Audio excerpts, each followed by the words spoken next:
Hello, everyone. How's it going?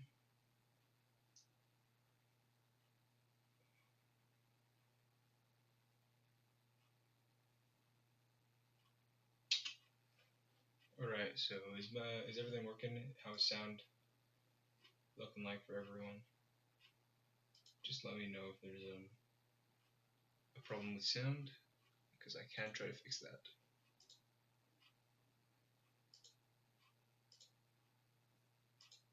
I do remember yesterday we had a bit of an issue with sound, but yeah. So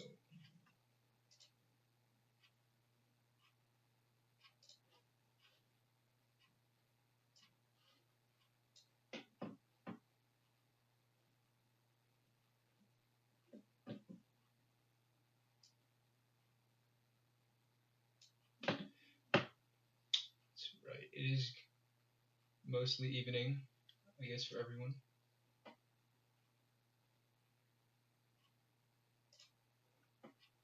I'll just boost my volume. I'll try to boost my microphone if I can.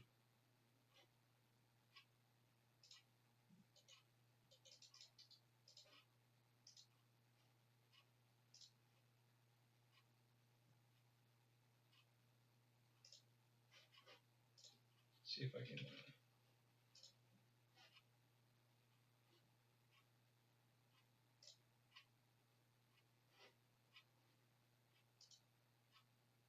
Yeah, just let me know if there are sound problems.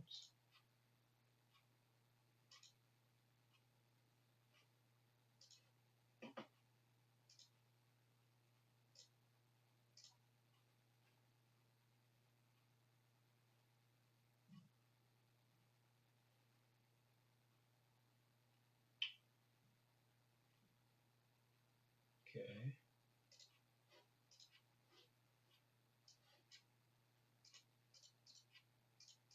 This is the wrong one.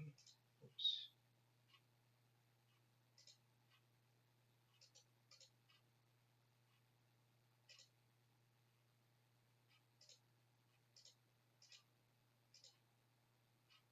Okay.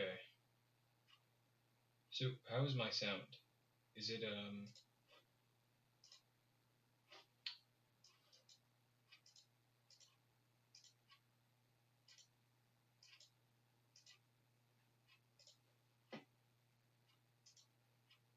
okay? I think we'll go with this for now. So for everyone who was here yesterday, or just for everyone who maybe wasn't here, we sort of just we started the we're doing tier 3 Mordor, and so yeah, we started on the helmet, which was this asset here. It's quiet. Yeah. Okay. Let's see.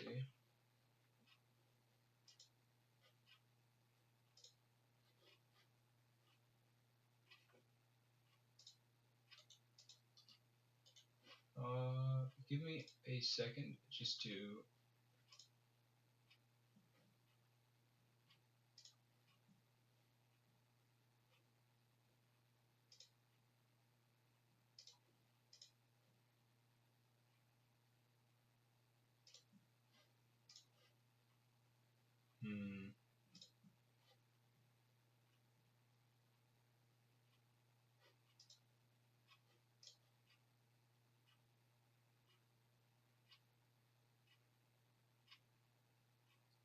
Give me a second. Just making sure that everyone can hear.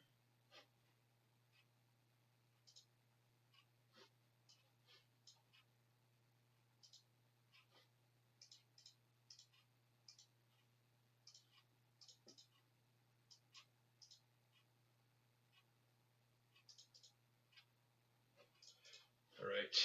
Yeah, I can't boost it on my settings.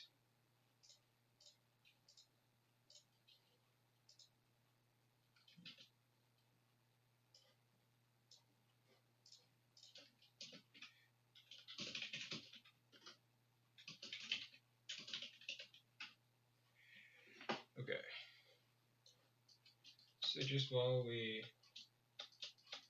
wait here, this is the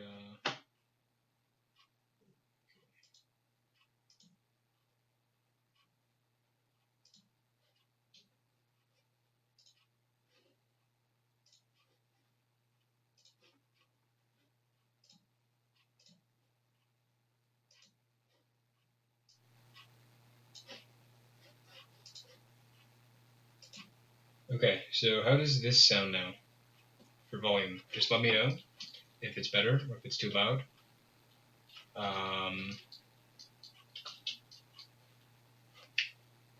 And yeah, so now we'll just sort of get right into it where we left off of yesterday. So yeah, once again, just if any problems with the volume, just let me know because I can adjust it now. Thank you, Case. So yeah, this is the high poly that we made for our helmet, and this is the low poly that we made yesterday. So these are both yesterday's work, and today I was thinking of just getting probably texturing and like sculpting. Just gonna fix. Okay. And yeah, and then we will yeah, we'll get a material on it, and then after that, I'll probably hopefully this stream we can make maybe like this helmet here, like get it fully like modeled and high poly. I don't know if we'll get all the way to the texturing for that, but this one should be a lot faster and a lot easier. Like the shape is not very difficult, it seems, so that'll be fun. So yeah, thank you. Okay, I hope the volume works now for everyone, so that's good. Once again, thank you, Case, for helping me with that.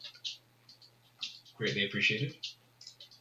So yeah, so now we're just gonna bake it so we can get our texture. So I have, yesterday I did this and I got the UV unwrapping. One thing I should do though is smoothing groups, because a lot of this is very rough edges, and I think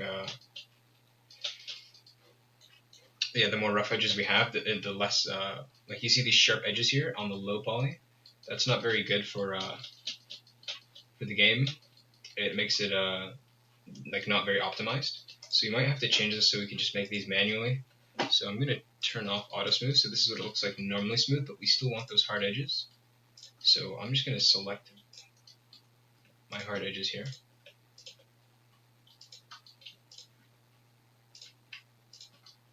As many as I can. I'm gonna go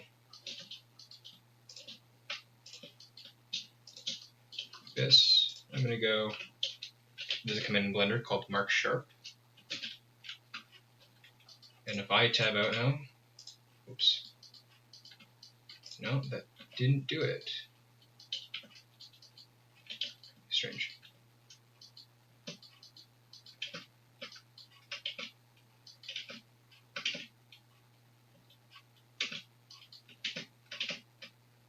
Huh.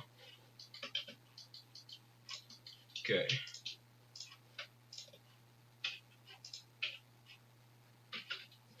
This should make it sharper.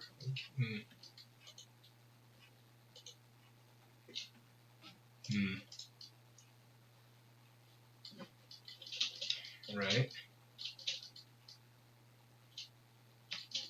That's not working as planned. So what we can do is we can put back the auto smooth, and then we'll increase. So the thing is, we have mostly where there are seams, these red lines, is where it's sharp, which is what we want. So this shouldn't be terribly like bad on your computer, and it's also a low poly count. So I think we should be fine here. But if we had a much higher detailed low poly, it would probably be a serious problem. But for sure, for the next stream, I'll figure out maybe smoothing groups or something so that it's smooth on some areas and then sharp on the others, because we don't want like this unnecessary edge here to be sharp when it doesn't need to be. So for now, I'm going to export this, and just make sure I overwrite it so I have here.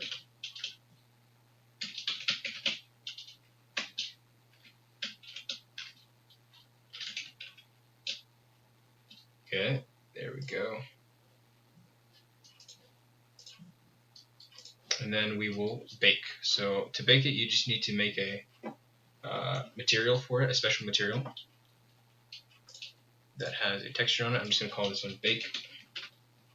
And then we'll go to our shading here, which is where we change and edit our material, and we're just going to add a texture slot here, where this is where we're going to bake the image. And we're going to go to texture here, and we're going to create a new texture. This is where our normal map is going to be, which is what gives us all the detail. And I'm just going to call it bake. And I'm going to make this 2K pixels, just because Attila will automatically, when we export this, Attila will automatically make it like lower or whatever to our standard. So we can go as high resolution as we want, but this just makes it nice for the previews and stuff and for the stuff we show you. So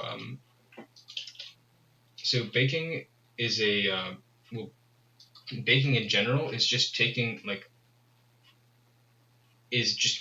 where the computer does a process essentially, or it like takes certain information and almost just puts it in a texture or something, or like you can bake a simulation, you can bake a texture. It just means that instead of your computer doing something, like if you're calculating lighting in a scene, for example, right? Instead of your computer having to every time you add a light or change something or do something, like it's constantly like real time so real time. If you're real time doing something, you're taking a lot of power because your computer is constantly calculating maybe something for lights, or maybe even just the texture or a simulation or something. Baking it means you kind of like imagine you have like clay and you're putting it in the oven and you're baking it. You get a final result that doesn't change no matter what. So when you bake a simulation, the simulation is done. Now you just have that simulation playing out. Your computer isn't actually doing all the calculations on how the simulation will work. It's just kept the result. It's the same thing with a texture. You can bake a texture, which is essentially taking these details and then finalizing them, just setting them in stone in a texture.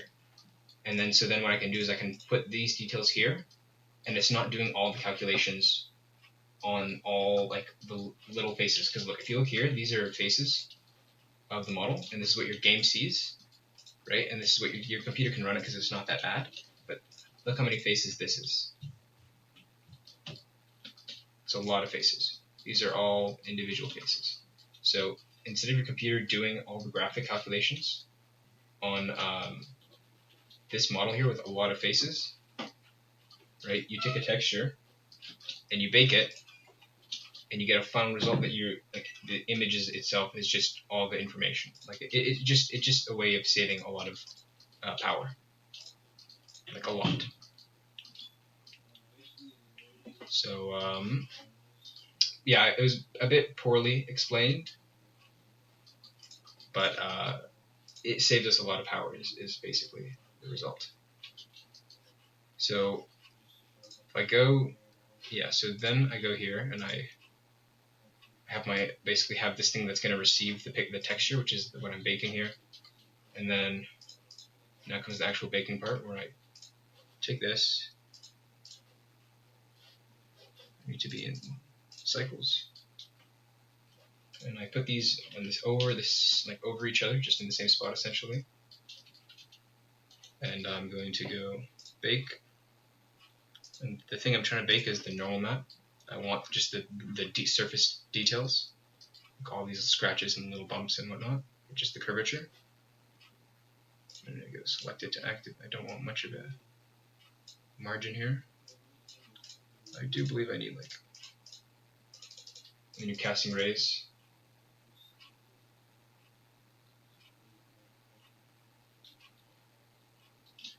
Hi, I know that you guys aren't earning anything from this mod or Patreons because of Warner copyright issues, but how do you keep working on these detailed structures, modelings, and much more?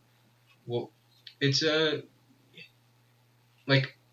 maybe not as devoted as many people on my team. Like I struggle to find time and stuff, but the biggest thing that I got out of this was learning experience, like a lot of learning. I learned most of like my graphic skills, and I think really got a lot better at my graphics from this mod. But it's just kind of fun, and it's really cool that like it's not very easy to find a team of people that kind of work together to make something like this cool. Like this mod, I would say it's a pretty large mod, right? There's we have like thousands upon thousands of people who play it. I think maybe over like a million downloads, right? So it's very hard to find this kind of organized group of people, of talented individuals and artists without without pay, that's making like a nice like collaborative project like this. You don't really find that in a lot of places, and it's also really good on your resume. There's a lot of reasons like it's great experience overall. Yeah, a lot of motivation as well. It does take a lot of motivation. Like we get a lot of people that join in the mod, and unfortunately we don't hear from them again after like a week. So it does take a lot of motivation. Like we've had a lot of people come in and out, but there have been a fraction of us, I guess, that have stuck with it and stayed with it, and yeah. So I think it just take some people like it more than others, and some people decide to stay. And yeah, we don't make sure it doesn't like take out of our like actual normal lives, right? So it's just a nice, for me at least, it's a nice fun passion project on the side. I get to learn a lot. It helps me a lot on my resume, and I get to it's a lot of good experience for me, and I really enjoy that. All right, so let's get to the baking. So I basically select this, my high poly, then my low poly, and then I go bake. And then we'll see our result in a second.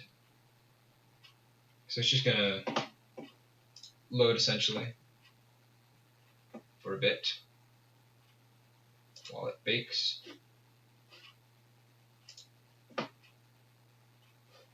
Yeah, I will stop getting distracted with speaking. So here's our normal map, and first thing I'm seeing is I don't like these weird colors everywhere. What I'm guessing is that the ray distance is high, and it must be picking up maybe the opposite side. Okay.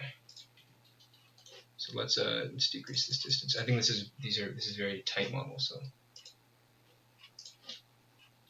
oops.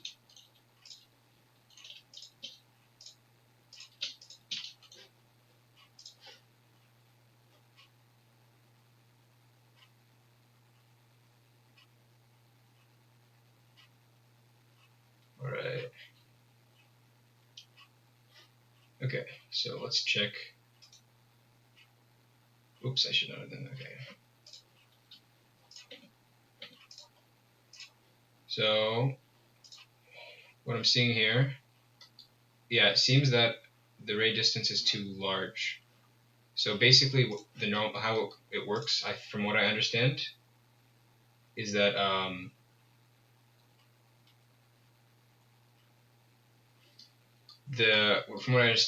it casts rays of certain distance off the model, and then figures out where the light reflects, where each ray reflects, and from that it can figure out an angle and basically figure out which direction the face is inclined. So the distance that the rays are projected outwards from the model is where I set here on the bottom right. And basically, if I set the ray, so let's just say there's two sides to this model, because this thing has a thickness, right? So there's two sides. So if I set the ray, to be pretty large, the ray distance to be large, it's going to shoot it out from pretty far away, and it's going to pick up maybe something I don't want it to. It'll pick up maybe a different part of the model. So there are two ways to fix this. I can either just kind of bake it, and if there's a few minimal errors, I can kind of like fix it up in Photoshop. If not, otherwise I'd have to just bake each part individually. but I'm going to try to avoid that and see if I can get this ray distance right. So let's try it again. Let's set the ray distance to be lower. Let's bake it.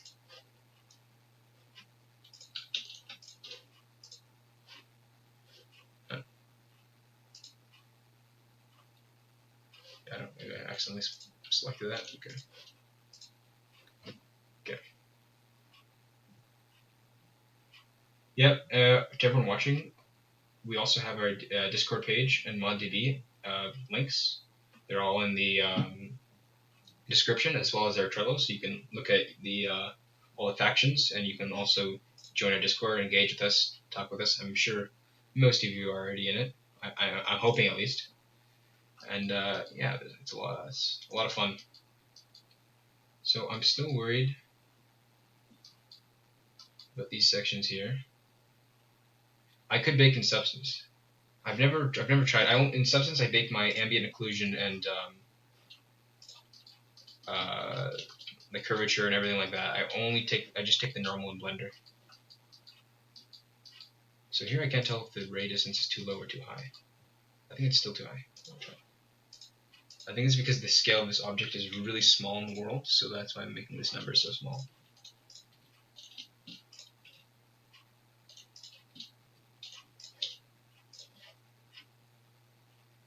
You are baking right now, so I will be doing some baking later. I know that for sure. Good. Yeah, that seems to be the issue. I have to make it a tiny ray distance just because the scale of the world is really large. Yeah, I'm sure Victimize, he would frown on a lot of my methods.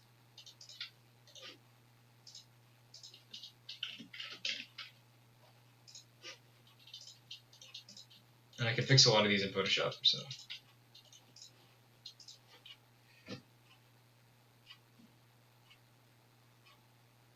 It does look really nice, and yeah, I might have to look into that. Okay, I think we've reached a gold point here, where I can just clean up the rest of the stuff. Any of these large orange patches are not that bad. As long as there aren't large details here, because none of this have this color is basically the same as everything else. As long as I'm not missing my details, then I think this is good. And I didn't have to bake each part individually, which is a very big plus for me. So that's all I basically wanted. Like, as long as I get all these details here, then I think I'm happy. I'll just fix up some of the edges and stuff, and so I'm gonna keep this one. Let's go to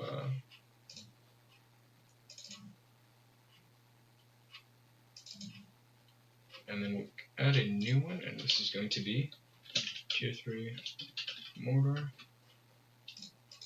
and then we're gonna have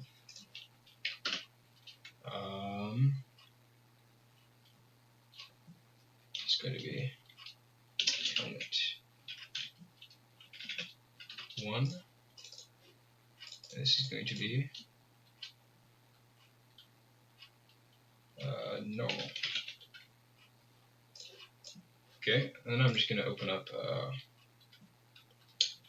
Photoshop, and I'm just going to finish up the normal map in there, and then I'll bring it over to Substance Painter and add all my materials.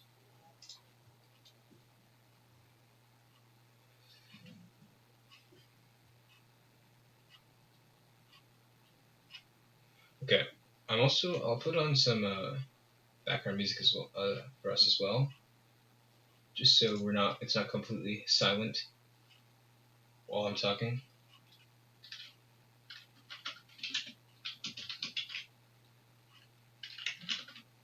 Give me a moment.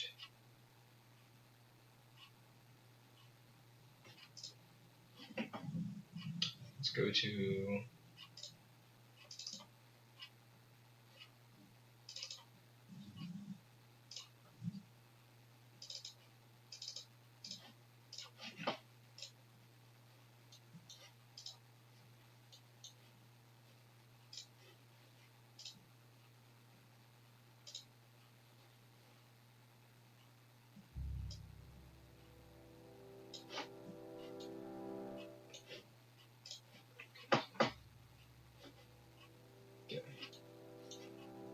So we got here a bit of music. Tell me if it's too loud or if it's too quiet. Let me know these things. And we have our bake here, and we're just gonna clean it up. So let's zoom it in, and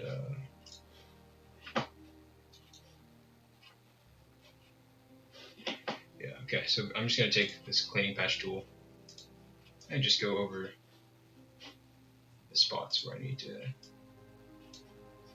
clean it up.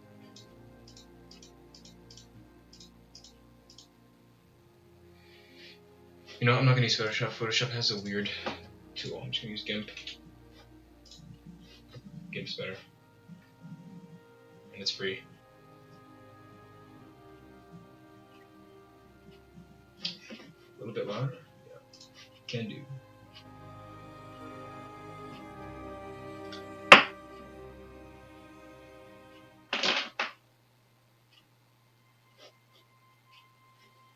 Alright, and then let's go open.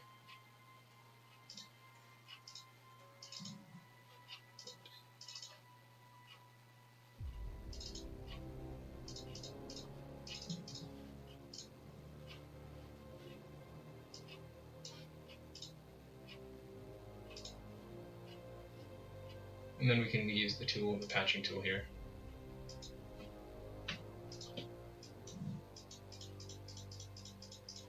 Just zoom this in.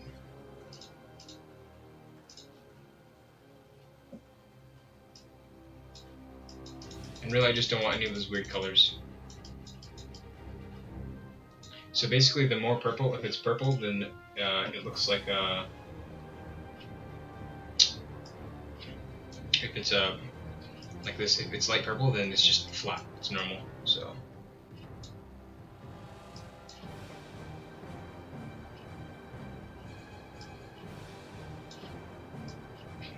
Oh no, Victimize has seen my process.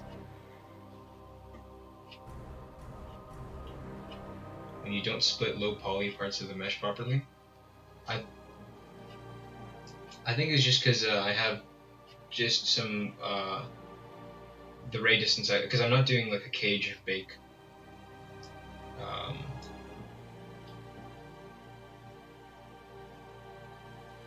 Yeah, they are intersecting. But I just, what I usually do is instead of splitting up the bake across multiple different pieces and then adding them together, I just do one bake that kind of averages out everything, and then I just clean it up after. But it depends. It really, like, it depends on the model. I guess, like, there have been cases where it's just been so bad and I've had to do that and split up my entire normal. Yeah, it is a guess.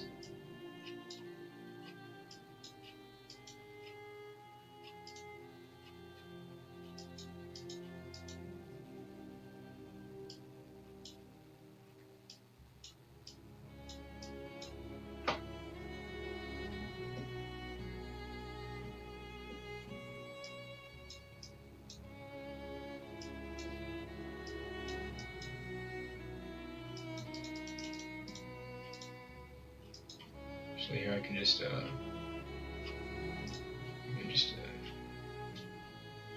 completely draw. Where's eyedropper?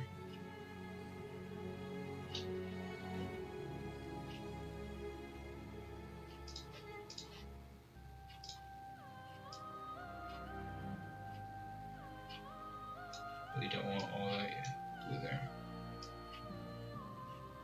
I think this is just because the high poly was a bit distance off from the low poly, so that's not ideal to have all these weird colors.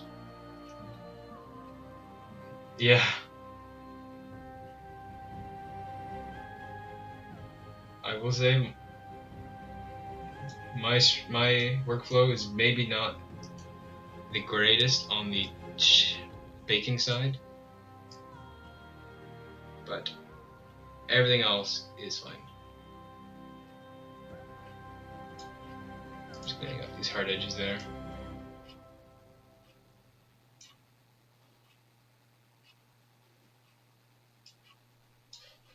This is I just don't want this big thing here.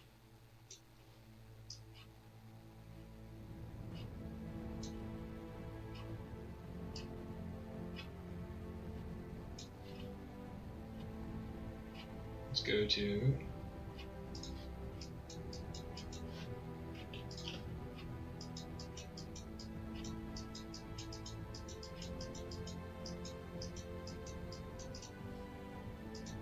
also this piece I'm working on here right here is also the inside face of the model. So as long as the outside face is alright looking, then that's what I'm going for. Just making sure there's no crazy artifacts that'll destroy everything.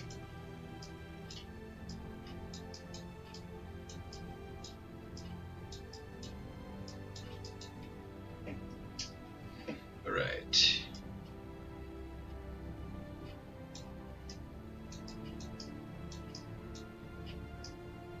We'll see how it looks out in Substance. If there's any glaring artifacts, we can always go back and fix it if there's something, you know, really big.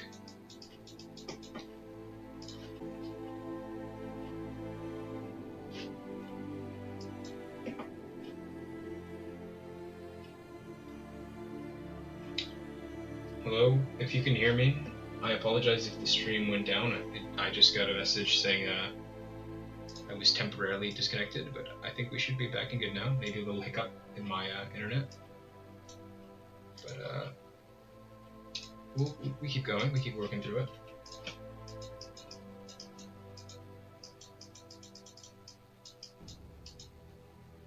This part here I can just completely erase.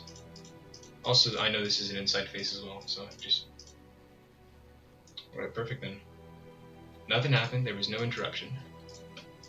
Fine.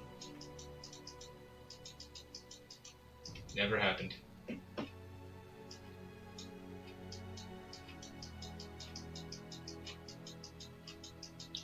This could use the cooling down on the edge there. As long as there's no sharp change in color as well, I think we should be good. Don't want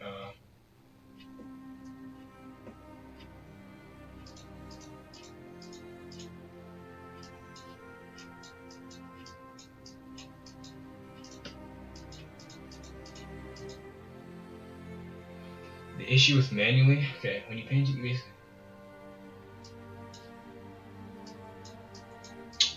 but aren't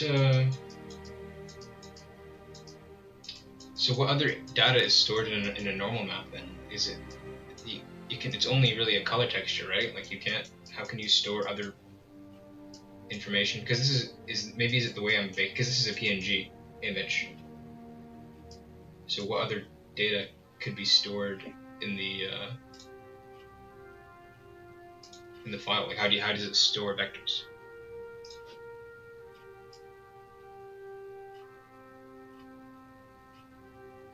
Okay. Yeah. So is there an alpha channel as well?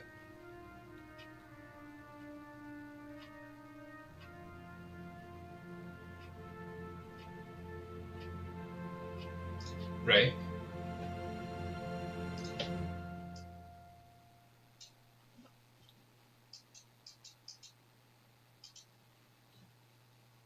Right.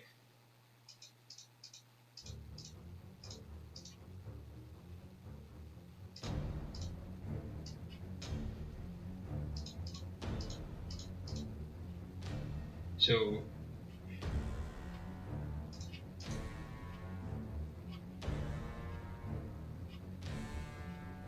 yeah, so the RGB values of the pixel will basically tell you the vector like pushing out of that pixel, right?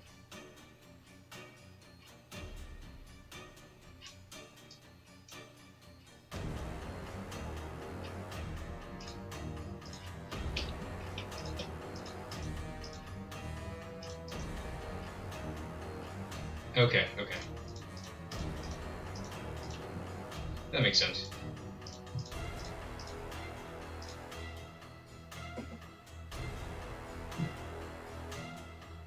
Yeah.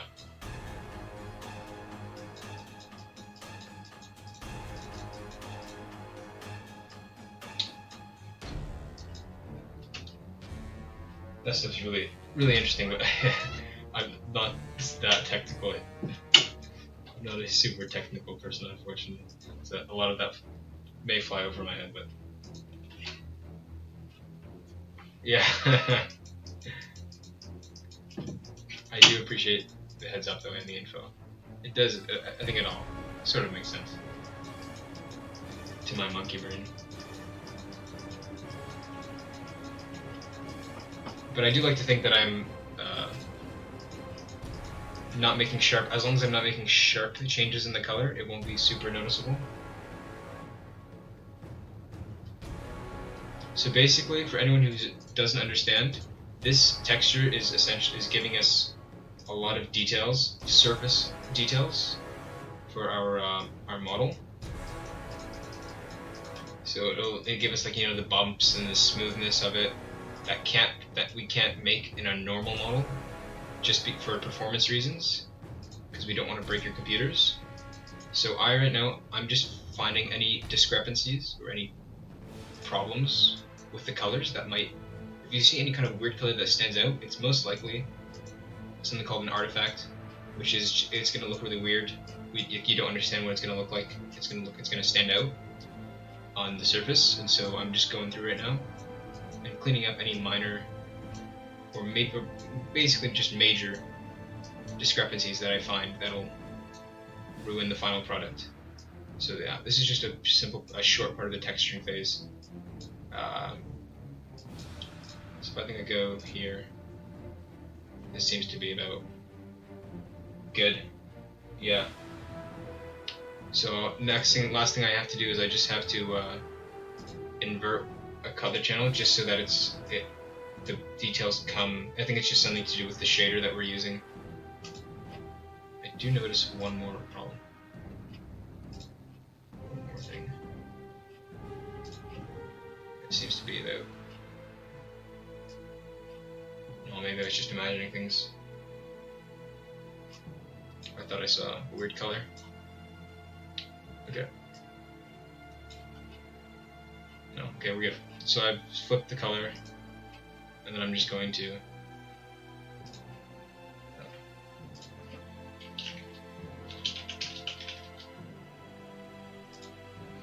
right. So now we get to the interesting stuff. This is where we actually get to put our material on it, which is my favorite part. So I'll save this as well. And then we'll go to Substance Painter.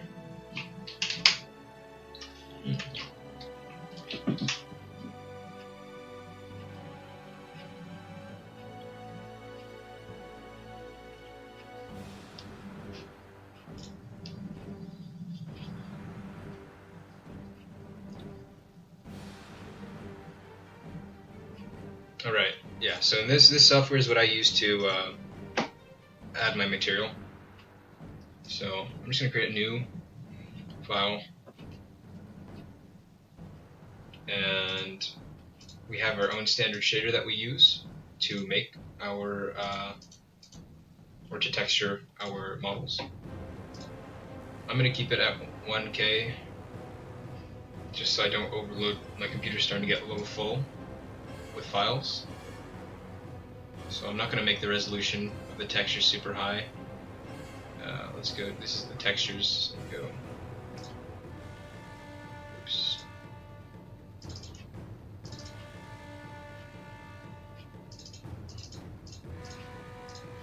And then we'll also add our model.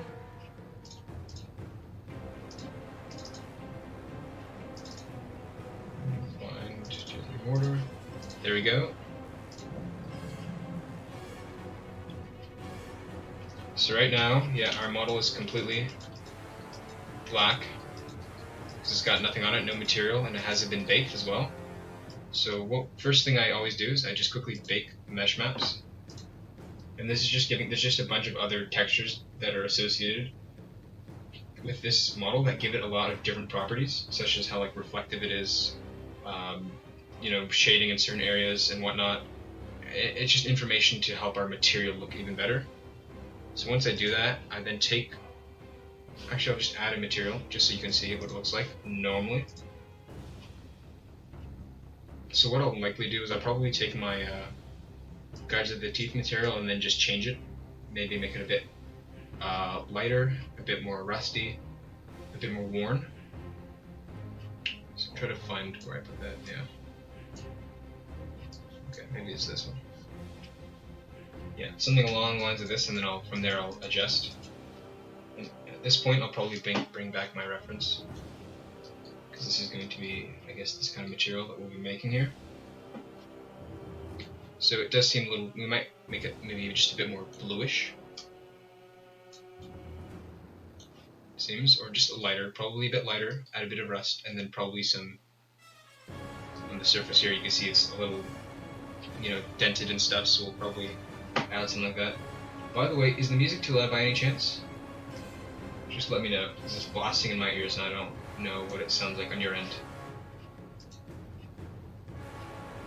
So, first of all, you can see here, this doesn't look that great. This kind of, it looks really flat, and it doesn't have any of our details that we wanted. So now we're gonna first of all just add our details. So this is what it looks like with our details added, which I think looks personally a lot better.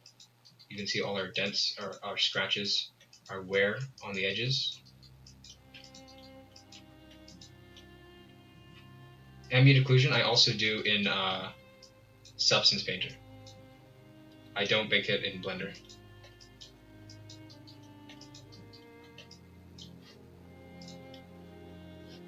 I bake everything off the normal map.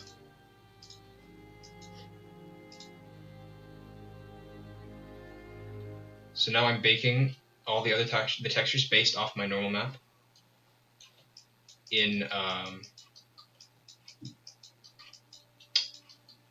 here. So I can get, like, my example, my ambient occlusion. Now I get little shading around the bolts and also around my dents. So those kind of stand out now a bit more. And you'll get some shading in the darker areas here and also here. It's best to bake both ambient occlusion and normal in the same tool. Okay, I will try that. I'll try that for the next helmet. It's just I personally find the Blender ambient occlusion to be a little finicky, or maybe I just don't know how to do it.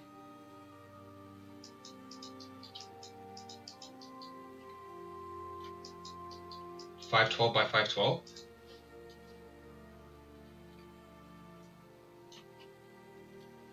Yeah, I can change it because the Attila only takes 512, so maybe I could change it if I really want to, just for preview, I guess.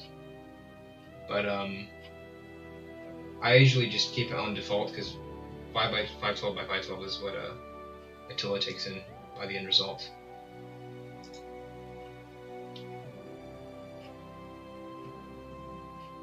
Yeah, Victimize just I am also baking off of like, it is baking off of the normal map.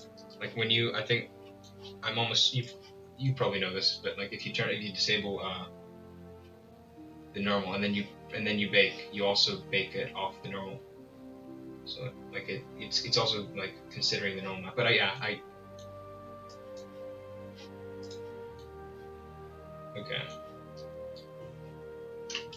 I'll have to figure that out for probably next stream though, because I'm unsure, because baking, like, unless I get some like tutorial here, it's just not something I've done. Well, I've tried it in Blender, but like it does give a weird result. Maybe I'm just not familiar with how it works. Remember to save. Yes, I can save, but don't worry, my thing doesn't usually crash.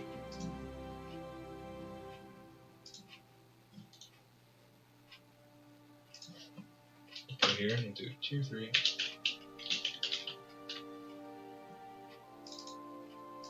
I'll call this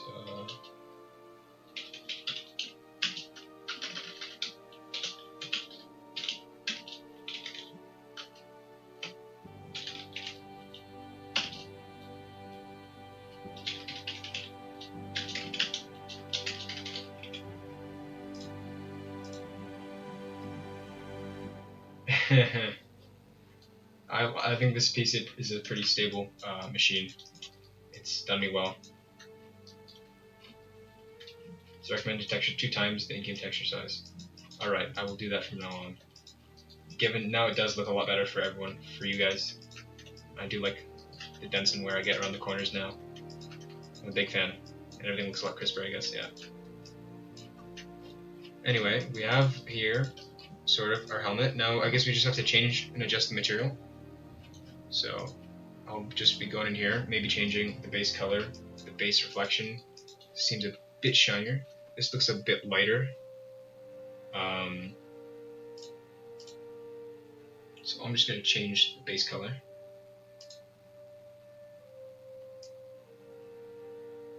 Just a tad bit lighter because the game engine is very finicky. It's very something might look like, I don't know. I find that here is not a very good looking in how it looks here is not a very good reflection of how it'll look in game. So you just sort of have to, knowing what it'll end up looking in game, base that on here. So I try not to go like this might. Yeah, I don't know. Like this would look awful in game, I think, right here. So I'm just making it just a tad bit lighter. Also, I don't think Attila does blacks very well. It doesn't really like that.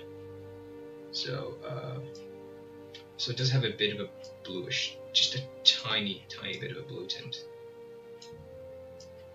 So like tiny. Don't want it too blue. Also, I don't want it to look too off of everything else in the faction, because a lot of my armor is sort of based a bit off each other, and it looks kind of weird when all your tiers of armor is just completely different. So I'll go with this. I think this is good. Also, that might just be like in this picture, it is a lot lighter, and also the colors are a lot more silvers. But I think this is a good middle ground. Seems a little light, and then I'll add probably wear and rust and maybe a very light denting.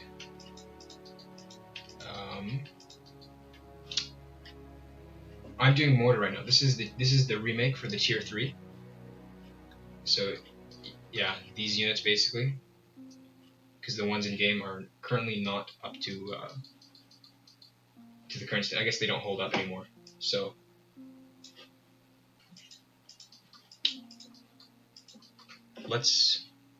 might make it a bit of like just only want like a hint of blue.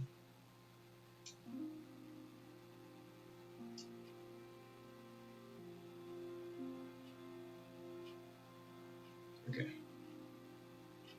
I don't want to look too dark because because these are not super dark, and also in game, for some reason everything in Blender, everything in game for Mordor looks just black. It's like a black mass, which is not ideal.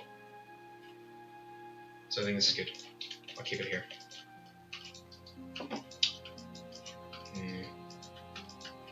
So looks a bit like some cold steel. Oh, it seems a little too blue, but it's like barely any blue to it. Okay, this is it. I'm doing this. Now let's. Yes, this is Uruk Throng, or just Uruk tier 3, because Uruk Throng, Uruk archers, and Uruk spears will have the same armor and then just different weapons, and then this unit I'll put a bit more variation. Okay, so now I'll add some rust. So I have a rust thing here actually. I'll go to the mask, right? The generator here. This just sort of decides where the rust is. And I'm going to also save this material when I'm done with it. So yeah, you can see here, the more I adjust this knob, the more rust I get. Turn the contrast lower. I want just a bit rusty across the material. If we actually look in the, okay, this guy has some rust on his helmet. This guy not so much. So there's actually not a lot of rust. Maybe there's a bit of like dirt and grime on it. He's got dirt on his chest plate here, so maybe that's a good idea. I don't like the dirt decal. If we look at their helmets and stuff, it's not that. It's just got a bit of a roughness to it, which is what we're gonna add. But there's actually not much like rust or just dirt on it. Like even here between the cavities of the metal and stuff. So I might not add that much. I think this seems like a good amount. It looks like it also has dirt and grime on it, so I'll probably keep it out here.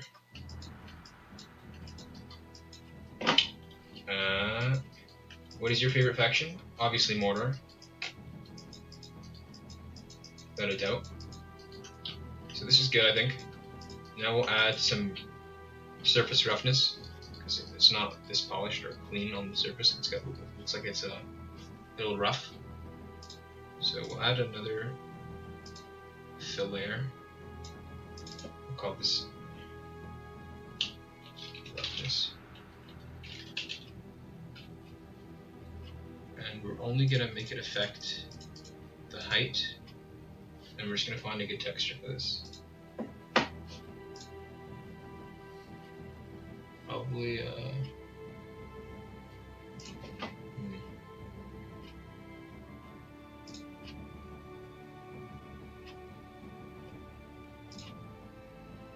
looking for one that maybe has some sort of metallic hammering. Worst case scenario, we can go on the grunge ones are really good.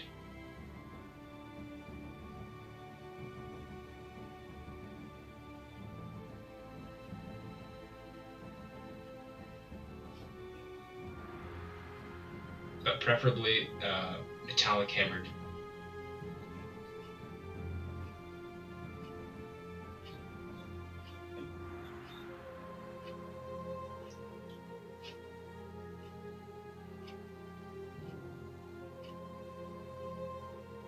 How long does it take me to do a piece of equipment? It really depends on what I'm making. Helmets, I guess I'm going a little slower because I'm answering questions and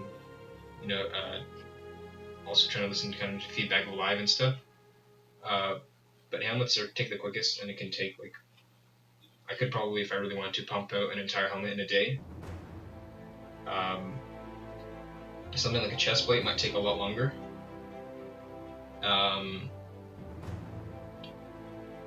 Also, if it has to do with cloth, it'll also take a while because I'm not very good at cloth. That's something I'm still kind of learning or figuring out. So, I guess all I can say is it really depends.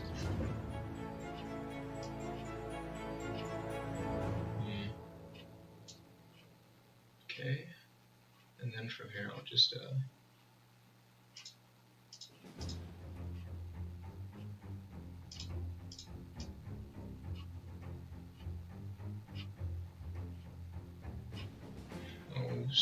should be very light. Just like, seems a little too much, and there's not enough like kind of big details, so it doesn't give me that hammered look that I want. Maybe there's a better grunge.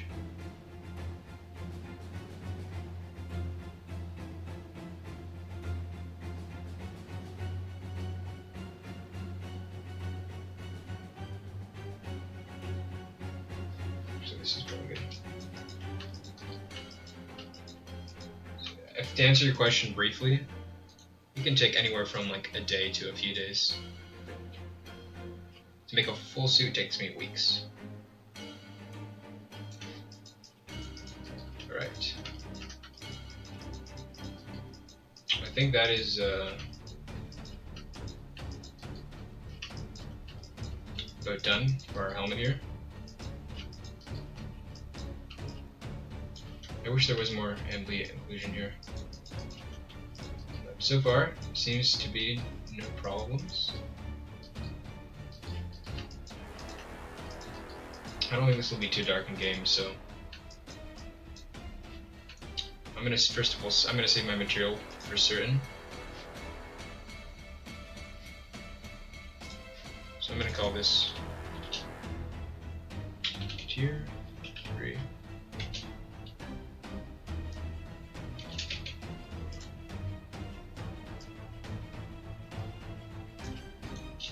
and then I'm going to do quick smart material. So now I have just this material saved, so I can just take it whenever I want and put it on. So this will make it a lot easier for all my future assets. So yeah, you can see that the texturing didn't take very long to do. It wasn't that difficult. We just did a bit of adjusting, added a few things, so this is finished. So then the next thing we'll do is we'll just export these textures.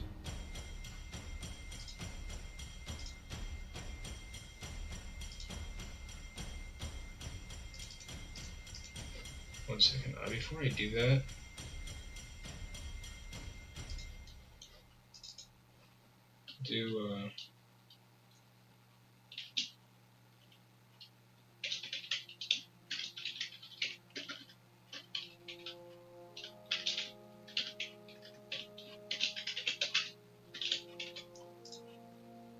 okay, that should, when we export it, then it should like that. So I need to make this target, and then we'll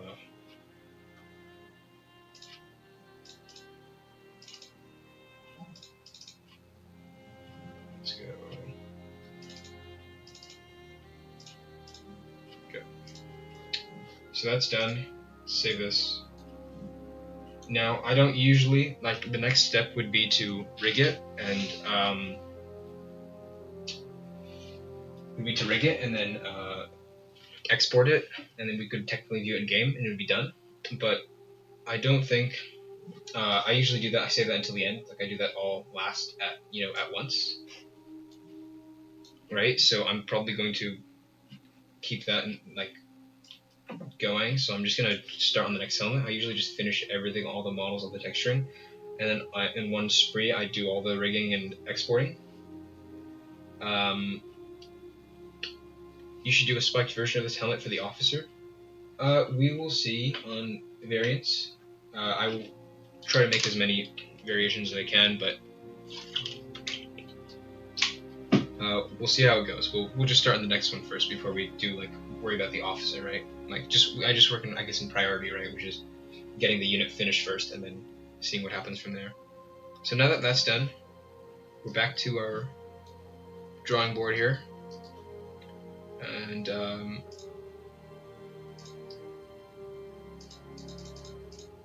so now we're gonna start on our next helmet, which is going to be this one, and this one should be a lot easier and a lot quicker to make. So what I can do with this, I can probably just hide these two, and then I'll make a yeah, okay. Then I'll bring my orc guy back, my Uruk/orc, and then we will start on our next helmet.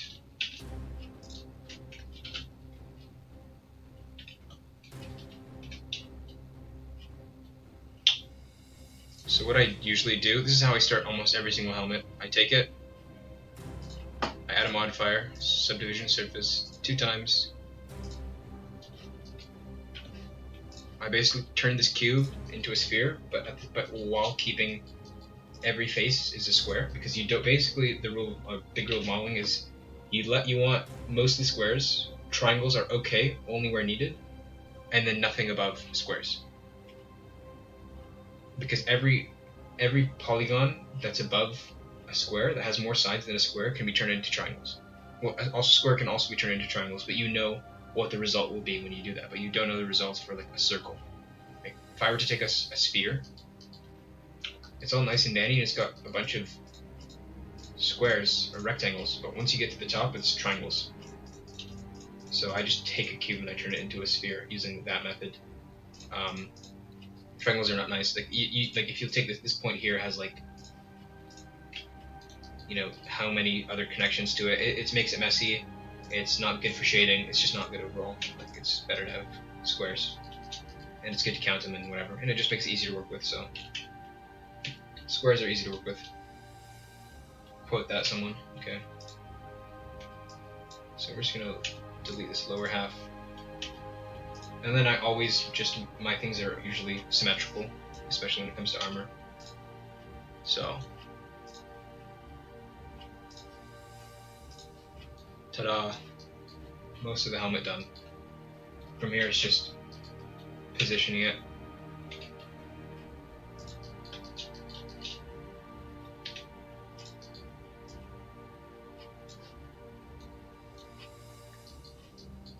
Also, what I like to do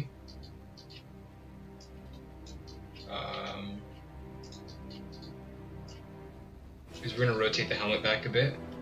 I'm not going to lie, this one looks almost a bit like rotated forward. I think that's the case, which I'll most likely do. So, let's just position this. I want to get the dome of his head and then also make sure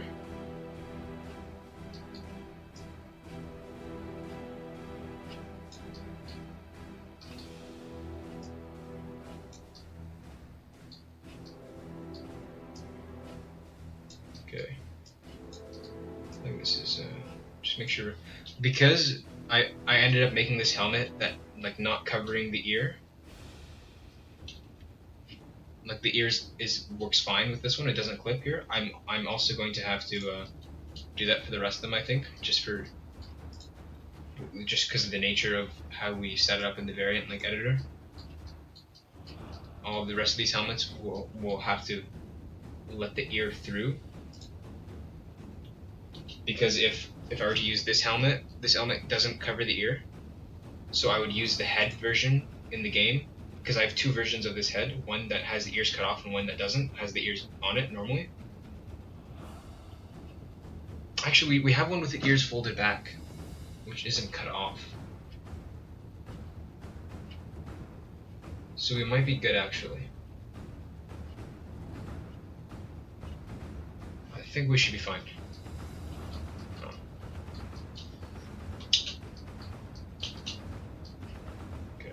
Seems a little wide, and then it seems almost a bit inclined. This thing almost seems a little rotated forward, so I'll do that. Do that this much. How many degrees is this? It's like 10 degrees. Okay. It's very slight, and then we'll move it a bit forward.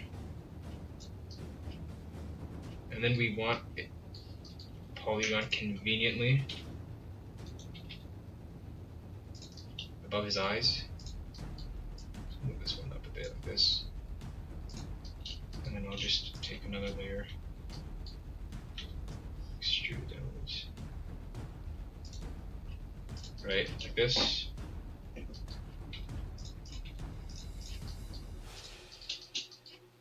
This is going to go down a bit, because this is going to cover his nose completely, it seems. And then we're going to lip out of it that goes all the way around. So I guess what I'll do here is, just so I can have room for it, move this edge up. Hope you guys are enjoying the stream, by the way. Learning something, maybe. Having fun. I hope. And then we'll have probably one more edge. And then what this means we can do here is we can do this. Just creating some room. We can have a bit of it, have it a bit rounded, I think.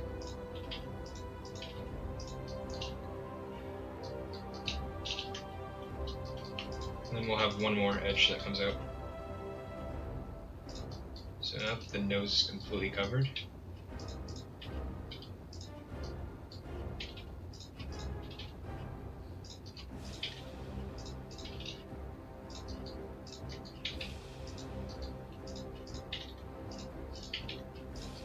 just sort of quickly and moving things around.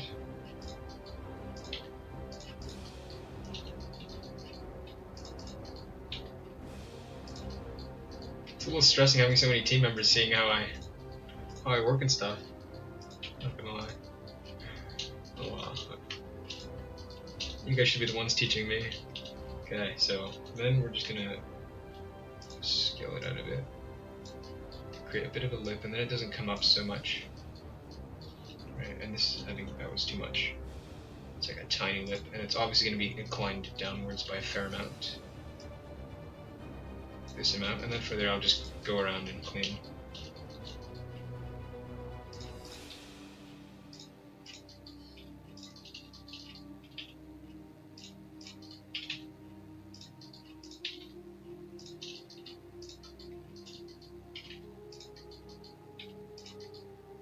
And then above the ear, it's gonna kind of maybe curl up a bit above it.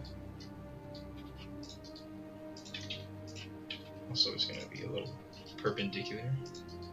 And then here is good.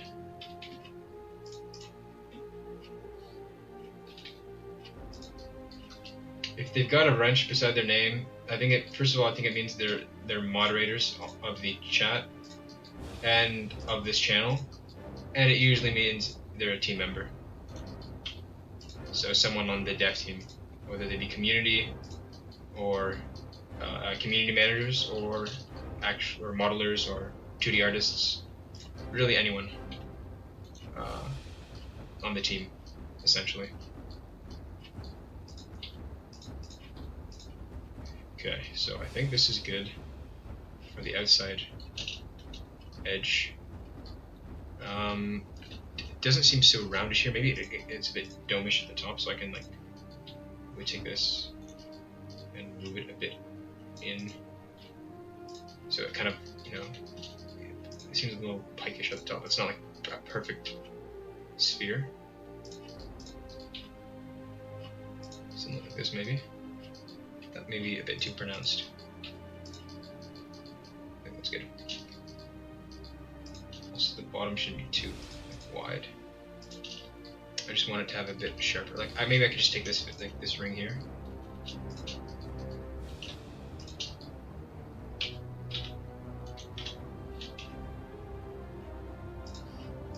Just a tiny, just a smidge. Perfect. And because this has to be round. Okay. Next thing is to get the eyes made out, and then this kind of piece that comes out the top. So the eye seems to be about here. Just get rid of that, and then from here we essentially have. And you know what? This is done. I think this is it. This is perfect. That's all good. Now we're gonna have to add more faces, I guess, so we can. So if we look here, just the shape is a little. Yeah, it's curved up upwards-ish. Yeah, it's like basically like this helmet, essentially. Yeah, there's a lot of helmets that have that kind of style.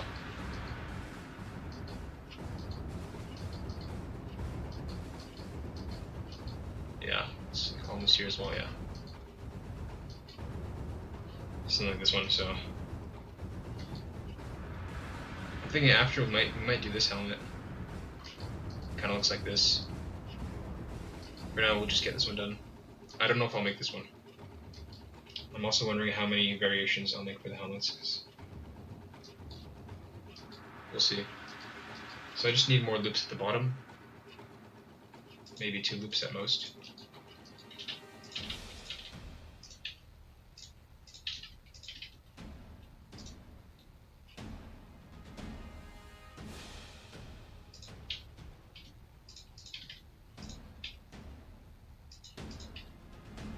Now it is a bit frowning.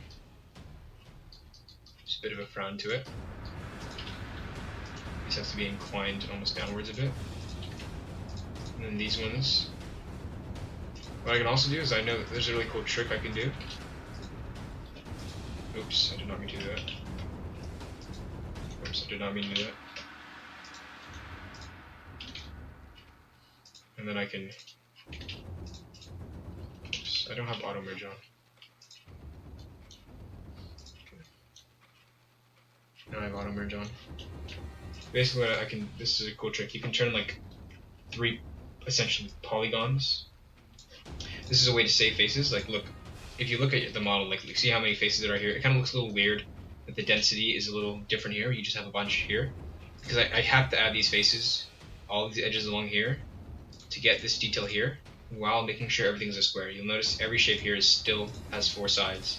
I couldn't just add points to this face, because then this face would have like, I don't know, you'd have a bunch of triangles, which is not what you want.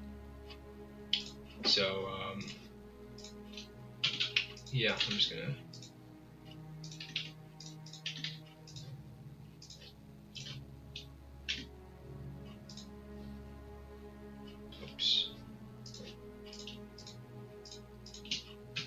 and the end result is I still have everything here has 4 sides, and I've like removed the face essentially, or removed the few faces, and I can get the shape out. Now I just kind of want to get this right and refined. So if I'm looking at it from the front here, it just seems a little more like, I don't know if I'm getting the curvature right. So here it kind of goes in more here and then gives away more here. It's kind of inclined towards this.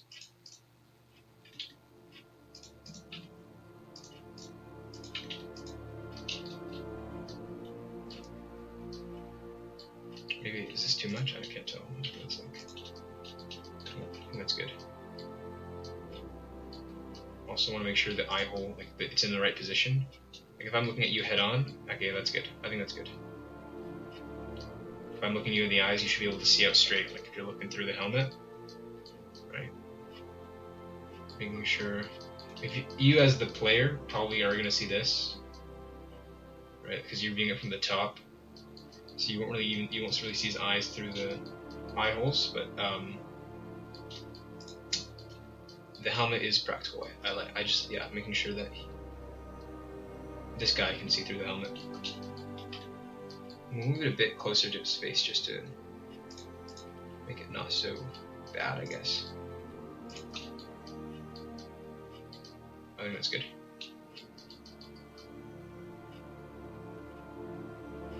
Okay. So then we're just going to add this little plate. It's above his nose here, so it kind of goes like this. And then maybe we can like carve out the shape here. Probably go like this.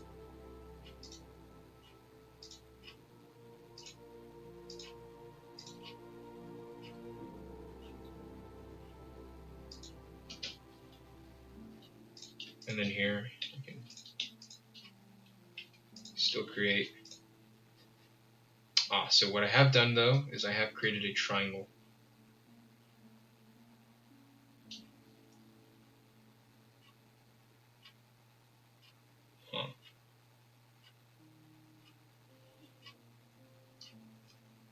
Yeah, I'm gonna second High on Deer. I also don't play ROM very much.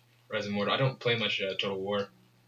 I mean, I go on occasionally just to look around with units, but I don't. Yeah. I just like making stuff for it. It's fun. Okay, actually, we'll go here. This.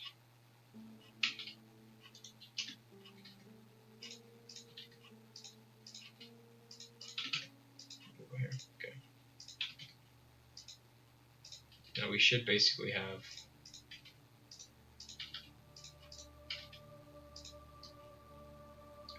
Like, I think from here I've basically been able to create a rough outline of the shape.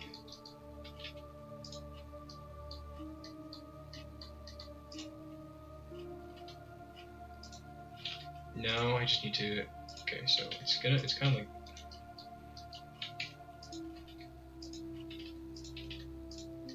like this. It's really quite sharp. And maybe not so high up. This is good here, because then I can, this is good. And there's a bit of a curve here.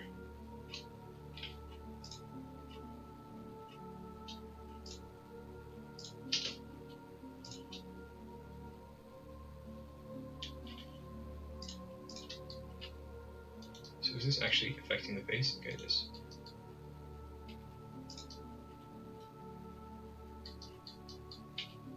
So really, as long as I can get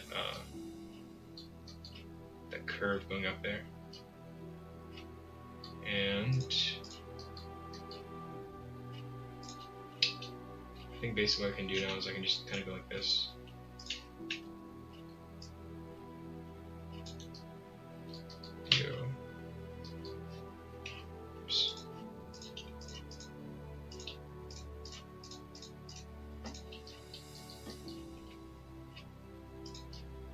Now I can just like essentially riff this out a bit. Now I can like take it out a bit almost. It's like a separate thing. And then I'll take this.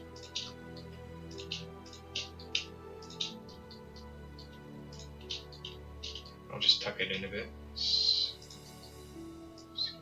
Just so that I can hide that edge essentially.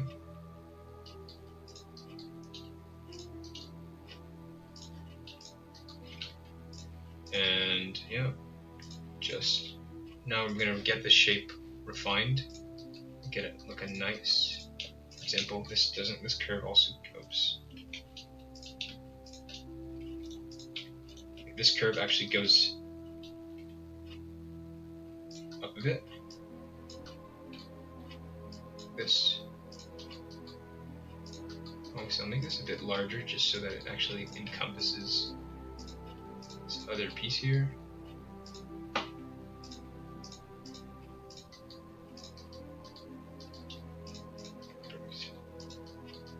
And then this is looking a little sharp.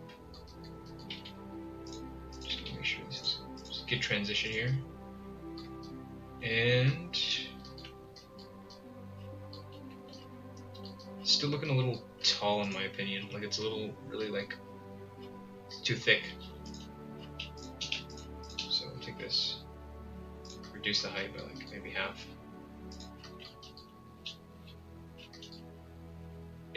We cannot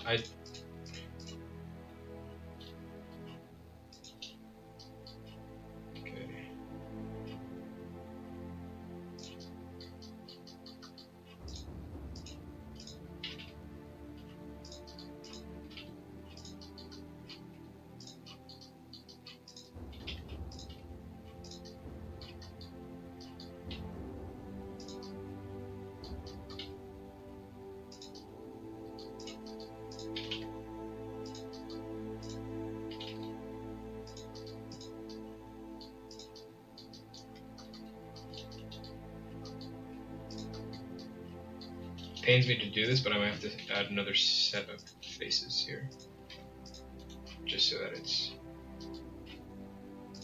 a wee bit smoother.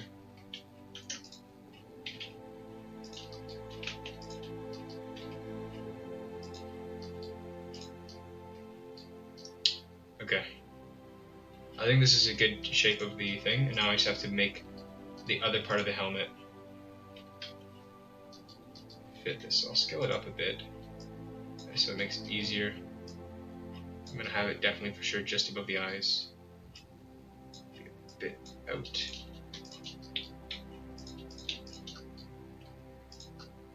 And then just make sure the helmet here.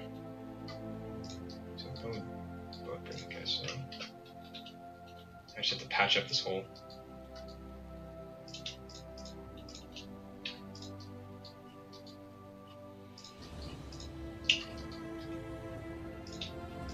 Also, don't be afraid to put your comments, your feedback, questions, literally anything you want in the chat. We're kind of also having, a bit of an open discussion. We have a lot of our developers or team members here with us right now. So if you have any concerns or questions or anything you want to say, feel free to say it in the chat.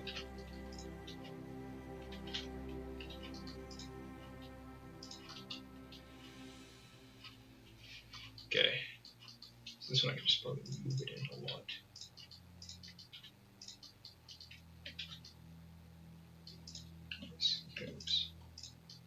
Just making sure this doesn't fall apart when you're looking at it from a different angle. That's really what I'm just trying to do here. Just covering up this hole and saving faces at the same time. Save faces, save faces.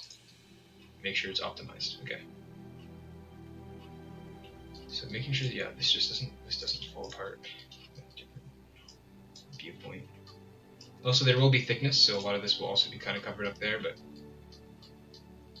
I think that about does it. And then just go like this, and then I can go like this. I'm just gonna adjust a few things.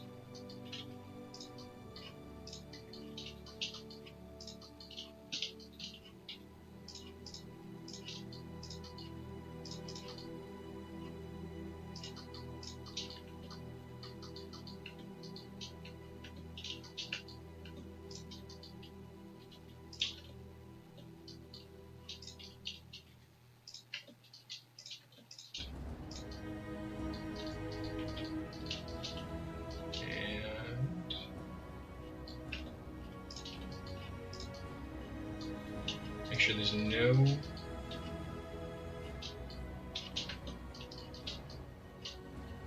Okay. So this is our low poly, essentially just finished already. This one was a lot easier. Actually, this thing doesn't have a... There's no sharpness here.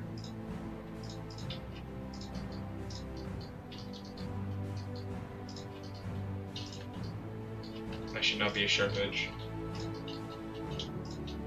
Oops.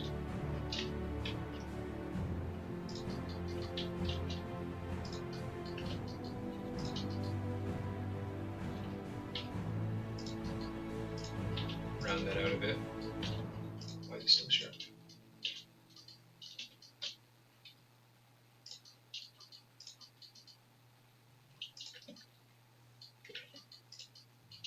Oh, I do want a sharp rim here.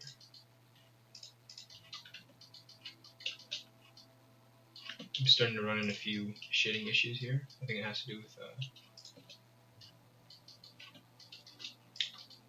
this kind of weird polygon here. Just don't want to have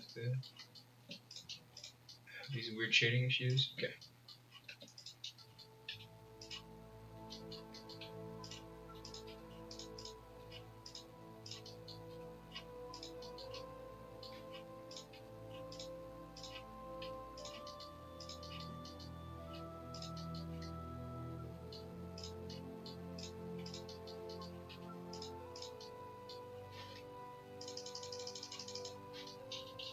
Okay.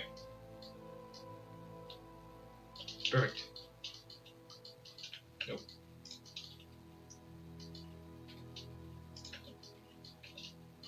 Damn it.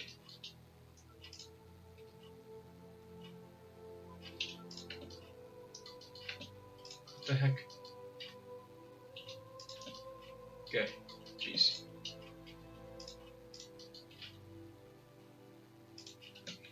Okay. Low poly finished. Honestly, we might be able to get this completely textured today. Yes, these are Mayron's concept art. It's very helpful. Good, like, really appreciated. Okay, let's save this first of all so we don't lose all our work there. And then the next step, first of all, I'm just going to rename this.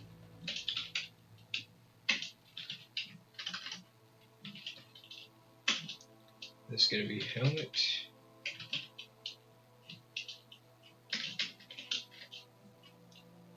And also, okay, you're throwing helmet, yeah, okay.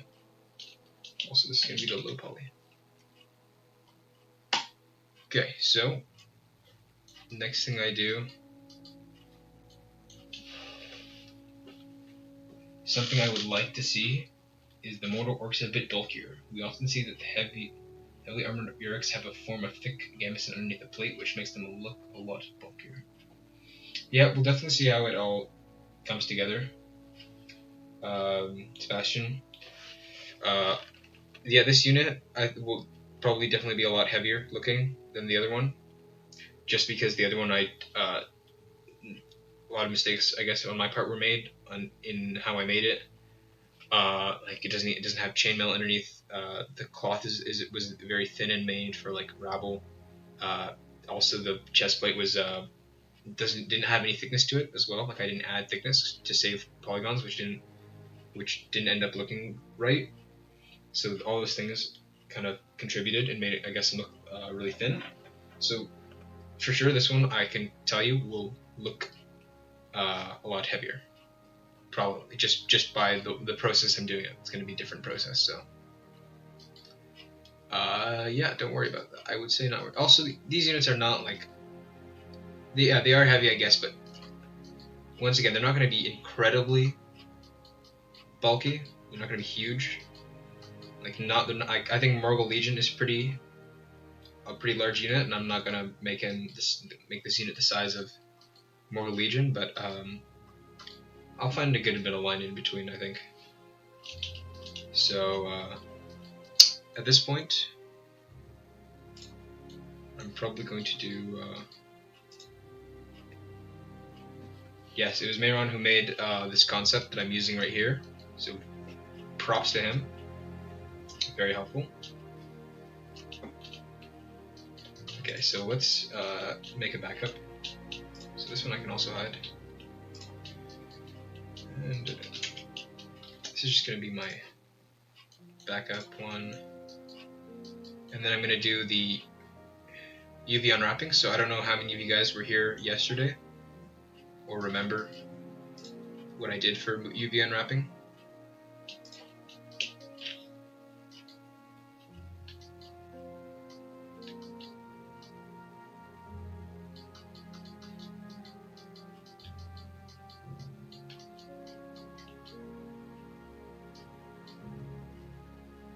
I can probably decrease the size of this outer ring, I think. It's a little too much, I don't want it to be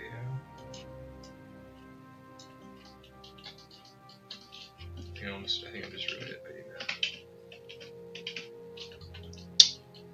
that. Just this front part seems a little large. So just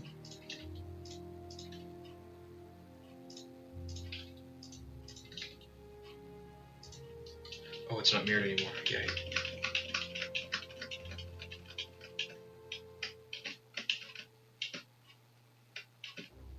Yeah, almost. Yeah, I was about to say it looks a little off, and then I realized I didn't mirror it. I only want to just ever so slightly change this.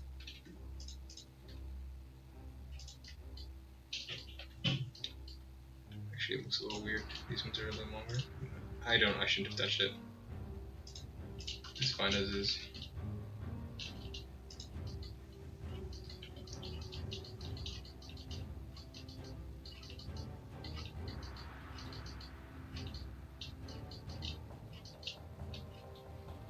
Am I working fast? As in overlooking too much, or like just pace?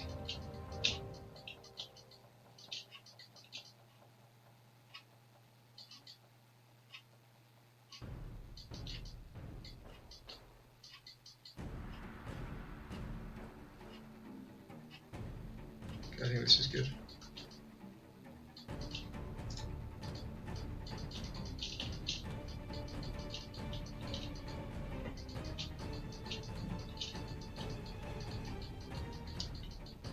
Thank you. I appreciate it. I think Blender, like I wouldn't be able to work this quick in any other software. Blender is just I've been using it for like maybe more than 7 years easily. I've been in Blender, so I just know all the shortcuts and stuff. So I know what the keys, and I know like sort of how like the modifiers work, and little tips and tricks and tidbits here, I guess. I also watch, there's this one guy, I forget his name, he does like minute-long tutorials where he shows you how to do like just a bunch of exploits in Blender on how to like, you know, get some things like the fastest, like the quickest. Yeah, just focusing on like getting rid of a lot of other steps and stuff like that. But let's add a thickness now. Actually, yeah, I need to add thickness. Solidify.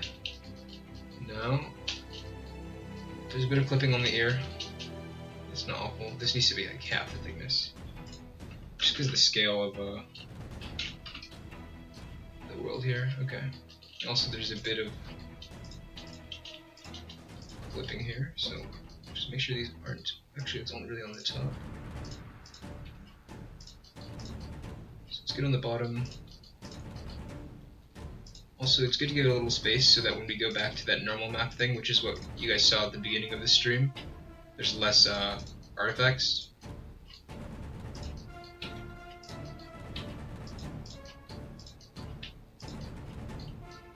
And I think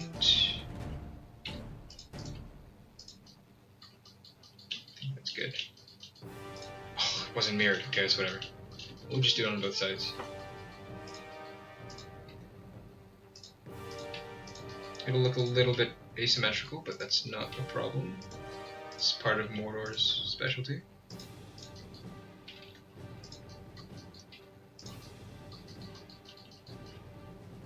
And is there any other interference? Nope. Seems like we're all good.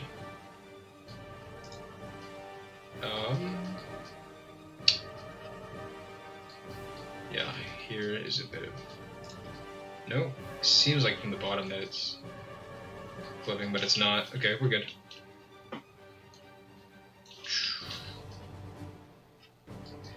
So now we have our thickness. Actually, there's a bit of clipping, just a bit here on the ear.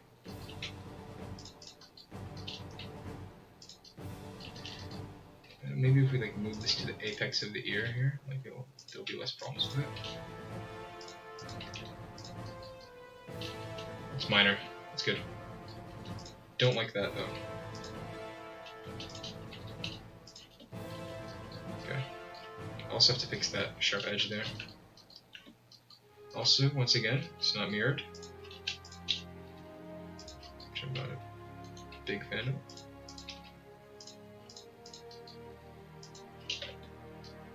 Okay. Should be good. Don't know how this will affect the sculpting, because I do sculpt it symmetrically. I don't think I made big enough changes to mess up sculpting, but let's just let's give it a go. So this is done. I'm gonna get rid of my old thing, make a new copy.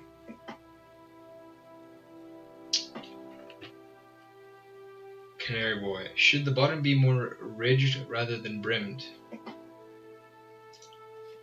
How do you mean?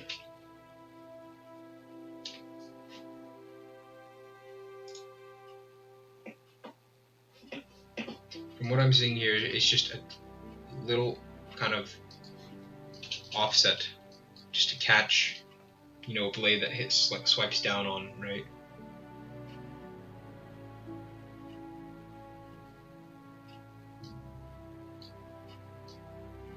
Just sort of following off of this image here.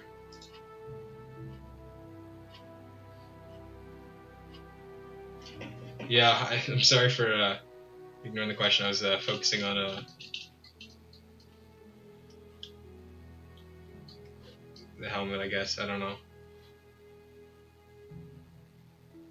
If you can explain, I guess I don't really understand the question too much. I'm just sort of going off based on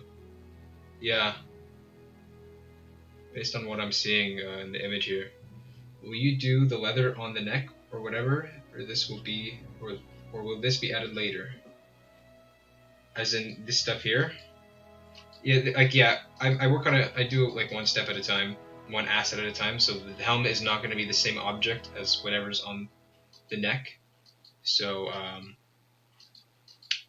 I guess the answer is that will be added later.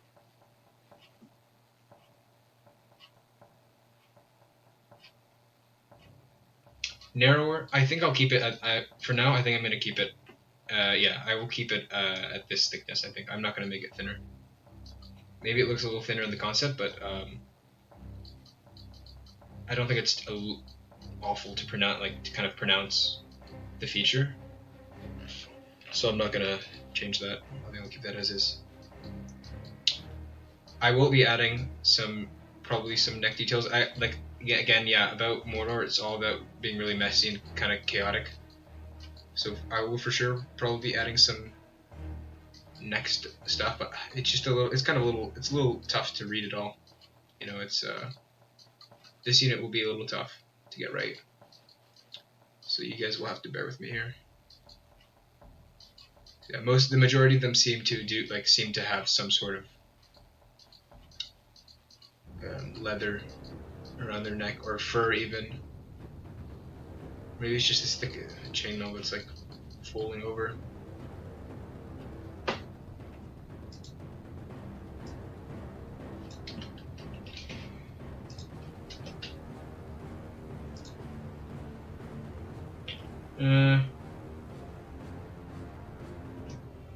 Canary, I looked at the link. I don't think that's what the concept is going for.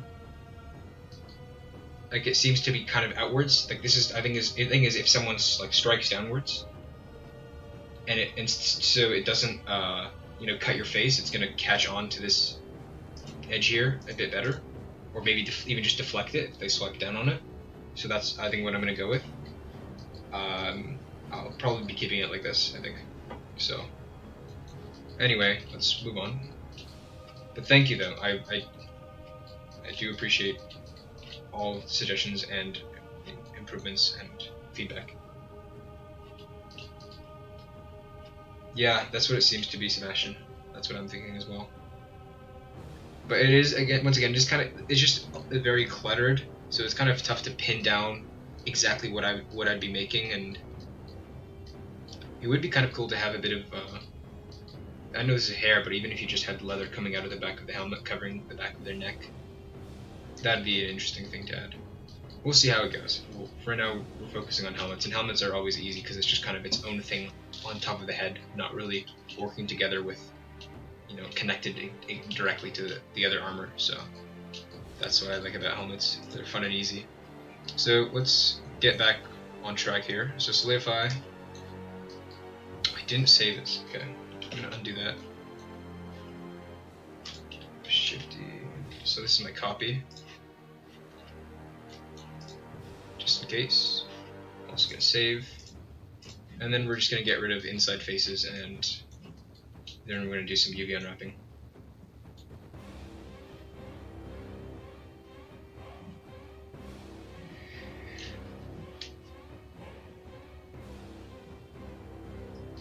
Only a few of them really have a hood. Like the majority of them don't have their neck, the neck armor connected to the helmet directly. So if I see that asset once, then I'll most likely not do it. Right? Like I'm just trying to go with what's the most common among the army. So I try not to do an asset that stands out. Maybe like a lot of it is just gonna have some extra flowing cloth. What I'll probably do is just extra flowing cloth around the neck, or maybe some leather, or and maybe some fur. So that's most likely what will happen.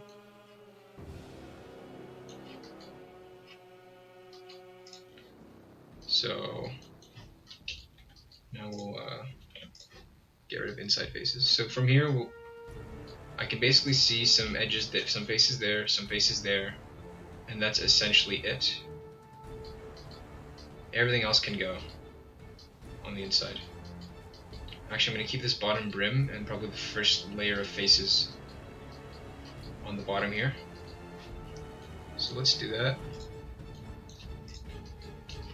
So I'm probably going to keep this entire first layer, this, and this. Will most likely go. And also, you're never going to see this.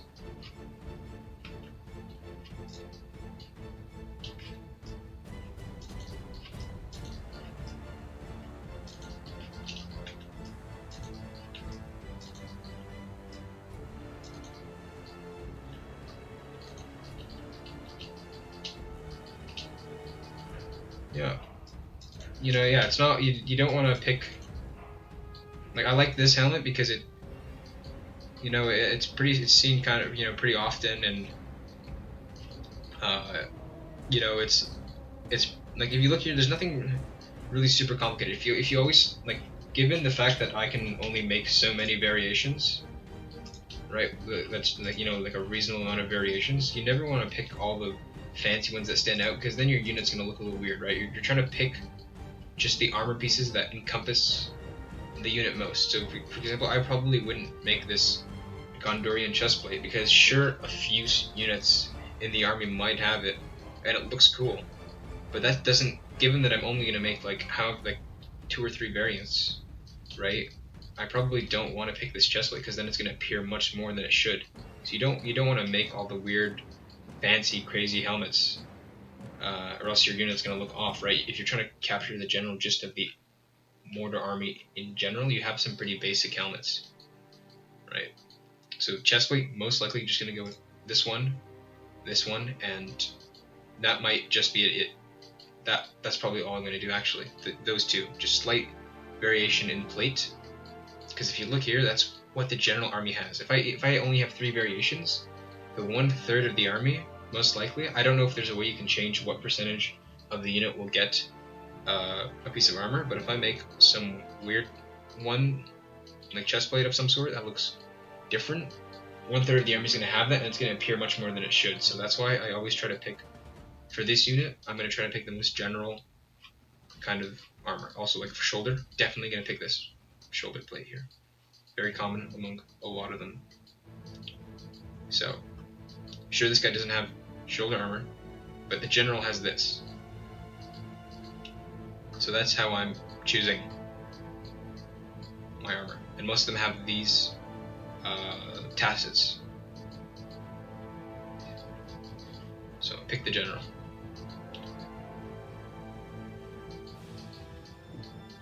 Yeah, this guy might have some lamellar or some chainmail, like some plate mail of sort, but I'm not going to make that because I don't want 1/3 of the soldiers to have that, right? And I'm not going to make, I don't know, however many variations, right? So I'm going to keep these 2 faces here and these 2 faces here, but everything else is going to go.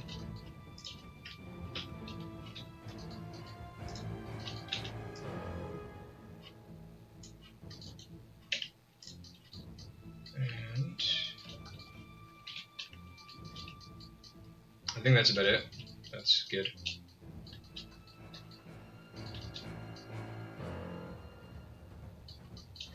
Ooh, I might have taken out something I didn't want to take out.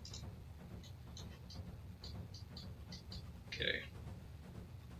So the reason I'm removing inside faces, so the problem is, how it works is, because this thing has thickness, right? It has a sort of thickness here. And then you have inside faces.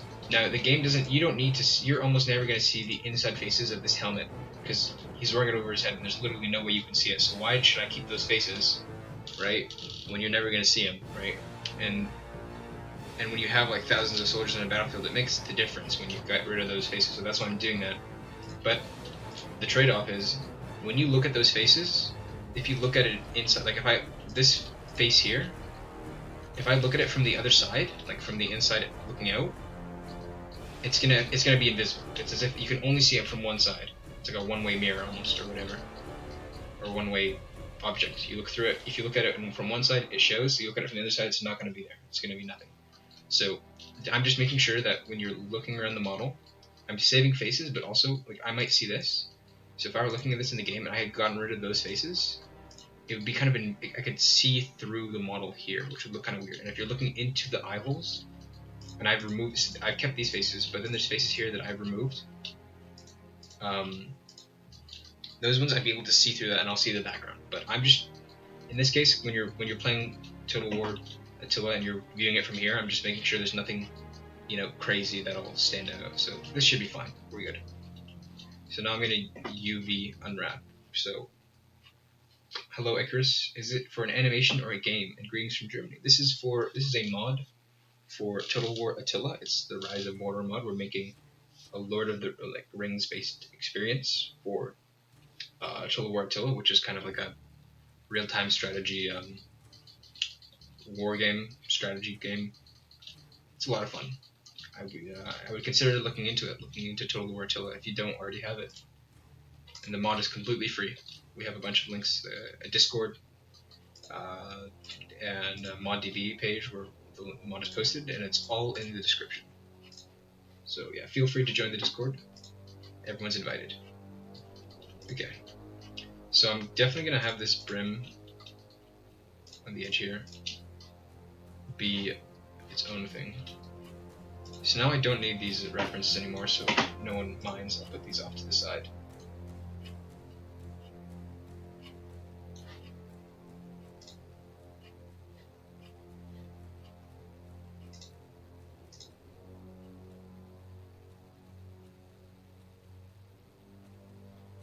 Okay. So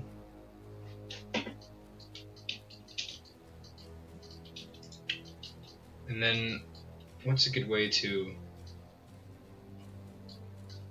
So I don't want a lot of bands, essentially. Okay. in terms of this helmet here, yeah, spheres don't like to be unwrapped. It's not very nice to unwrap a spherical object. This can probably be one entire thing.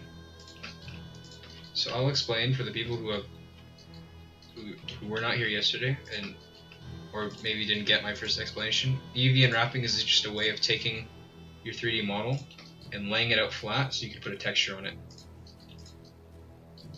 So I'm basically cutting up in the spots where I'm going to, like I'm cutting out this piece here. So imagine this orange here is like one piece of flat kind of paper, and I can lay it flat on a flat like texture and put an image over it.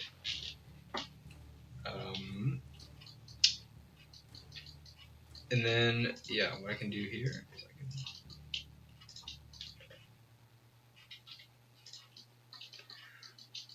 I can lay this flat. Actually, I only really want to see this, so oops. So I don't need this guy here, so just so I can focus on this.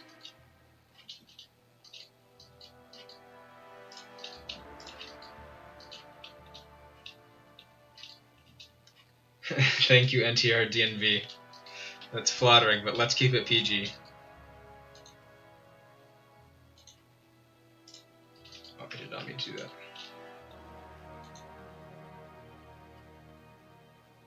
Unfortunately, Case had to delete your message, and we all don't want that, so.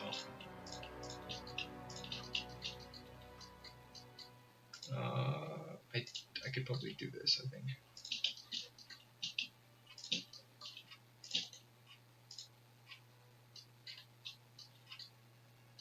Yeah. Yeah. Yeah.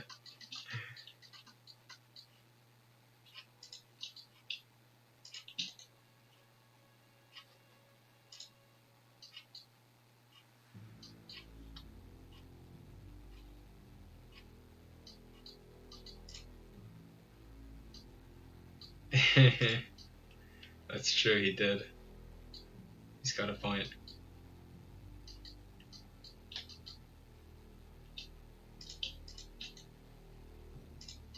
I think that's good, because then this, yeah, won't be warped. Actually, it doesn't matter if there's a bit of warping here, it's not worth the...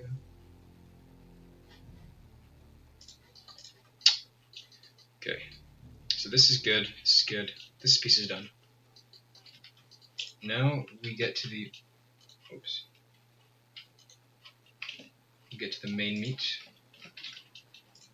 We'll actually probably be able to get this maybe textured today, which is really cool. Because yesterday we only got to the high poly. So this is we'll be making progress today. Just sick.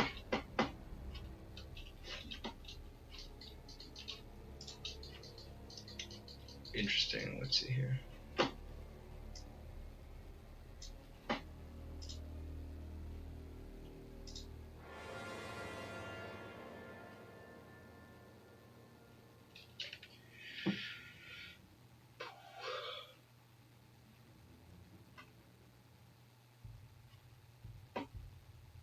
Alright. So let's unwrap this then. Just trying to find like a good way to attack this. Because imagine the problem that we have sort of here is imagine taking like a sphere and then pressing down on it from the top of the sphere, like taking a semisphere, and you're trying to like lay it. You have like a semisphere of paper, and you're trying to lay it flat. Like you know, you'd have a little warping and some bending, right? Like it'd be tough, right? So round shapes don't unwrap very well. So that's just kind of the issue, right? I'm just trying to figure out a good way to lay it off. But also the seams, these red spots, they're gonna show up in the texture. Like you're gonna like they're like it'll be like a break or something in the texture, which is not very nice to have. So first of all, you just put seams on sharp edges. That's just kind of like custom almost. So how do I lay this flat with as few cuts as possible? Probably go like this.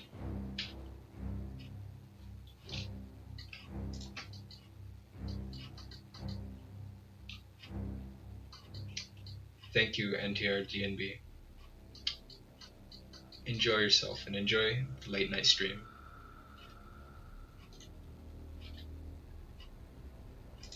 Okay. We can cut that and then we have to, like, this should be good. Sure. And then we'll for sure we'll do this. Just go around here. I'm not sure if I'll like this. We'll see what happens, I guess. Need me some water.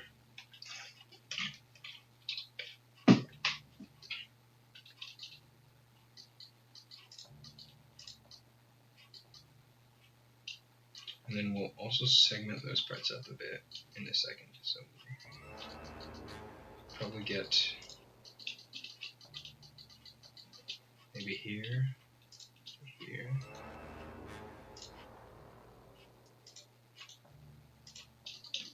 and then maybe like here, and here. That's good. And then I gotta,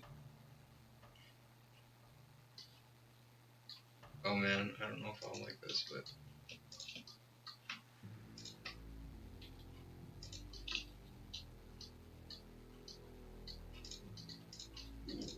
this is gonna be tough. You guys will see this in a second. You all will see this when I get to unwrapping it. When I get to the texture part, it's gonna show.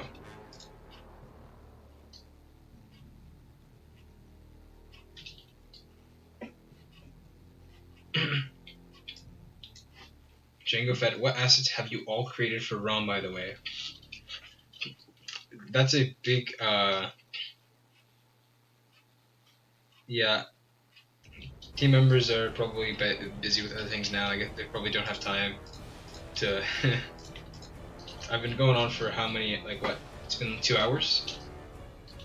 I will have to be going soon, so maybe I'll pick up the pace because I do want to get to the texturing phase. Django, from what I understand from your question, I do believe you're sort of asking for the list of assets that every team member has made, unless you're asking only me.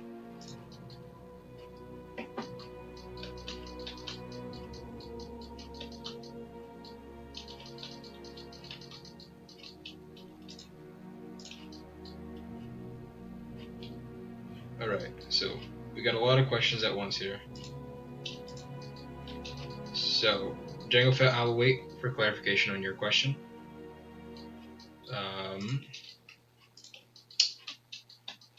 Scully, are you taking it chill with the map / modeling due to not being able to sort AI for the future?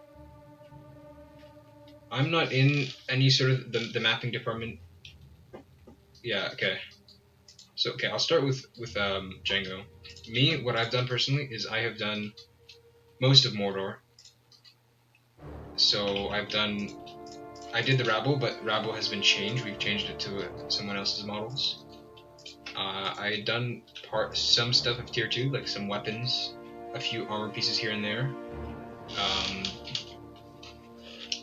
Some stuff like that for tier 2, a bit of the armor, a bit of the weapons, some helmets. Actually most of the helmets and most of the weapons, but tier 3, I did all of tier 3, which I'm redoing now. As you can see, you could probably see like just sort of a steady kind of progression of quality across Mordor, going from tier 1 to tier 4, and that's just basically me starting from the beginning of this mod to the end, because I've only ever done Mordor. I've basically done almost all the Mordor faction. I also did all of tier 3, which I'm redoing right now, and I've done Morgul Legion, which was my second last unit, and then my last unit that I just did was Guards of the Teeth, which just got released in the update. And yeah, that's basically it. I didn't make Servants of the Eye. The cavalry unit. That wasn't me. So essentially that's it. Yeah, that's what I've done basically. Then I'll move on to Scully. Are you taking a chill with the map / modeling due to not being able to sort AI for the future? Not sure what you mean by that question. I might need a little clarification. But another thing also is I can't really speak for anything to do with the map at all. I'm not touching the campaign map. I'm only making units. Right, so it's just sort of not in my domain whatsoever. So I can't, even if I really want to, I couldn't really answer your question very much. But we do have people working on the map constantly, on the campaign map. So it's not like it's being neglected or anything. And we are just developing the tools that we need in making the map. So if you were wondering if we're working on the campaign map or not, we are working on the campaign constantly.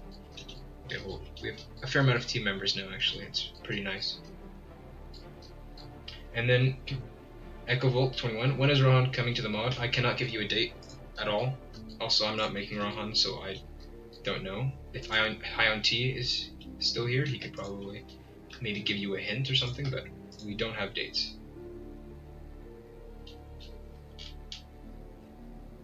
So what do you mean by AI development?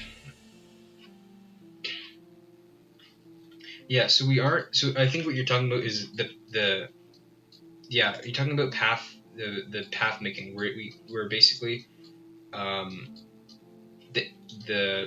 enemy or the AI in the game doesn't have, like, we haven't defined paths. Like, we're only changing the visuals of the map, but we're not changing the actual settlement locations and the roads that the AI can take, because probably right now they could probably just walk across the ocean, right, if they really wanted to.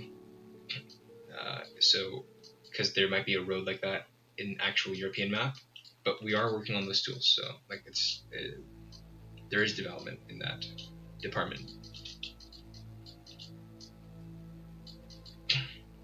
Yeah, so Scully, to answer your question, we're split. We have some people working on the visual, and some people developing a tool for the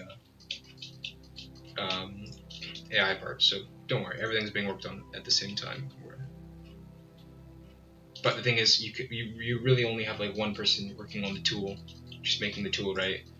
And no one can really do anything on the AI until the tool's made. So there's just one guy who's doing all the breakthroughs and stuff. This is a lot more UV than I would like, but this is done. This is unwrapped. Okay, so yes, Phil, thank you. Basically what Philip's saying, we have, well, not even, it's not that we're taking people from one department and moving it to another. It's we have people who are working on the visual of the map, that's just what they're doing, and we have some people that are also just working on the AI thing. So we're not like allocating, it's just we have different people doing those things already in the first place, right? That's basically what I'm trying to say here. Okay, so we have, oh no, I haven't, oops.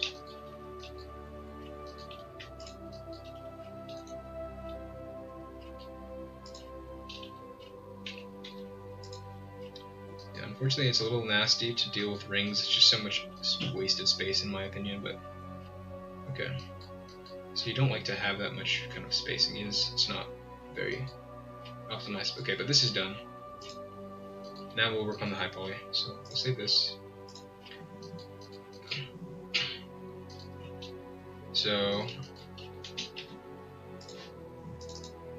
we're working a little faster than yesterday. Yesterday when we were streaming, we only got up until basically this point. But today we finished the other helmet and we got to this point on this helmet, so given this helmet is a lot easier, so that also helps.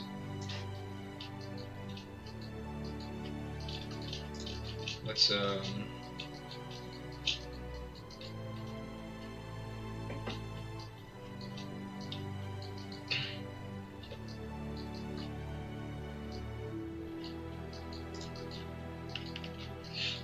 don't like that many seams on it. Okay, so this is the high poly, this is the high detail that we make, so that we can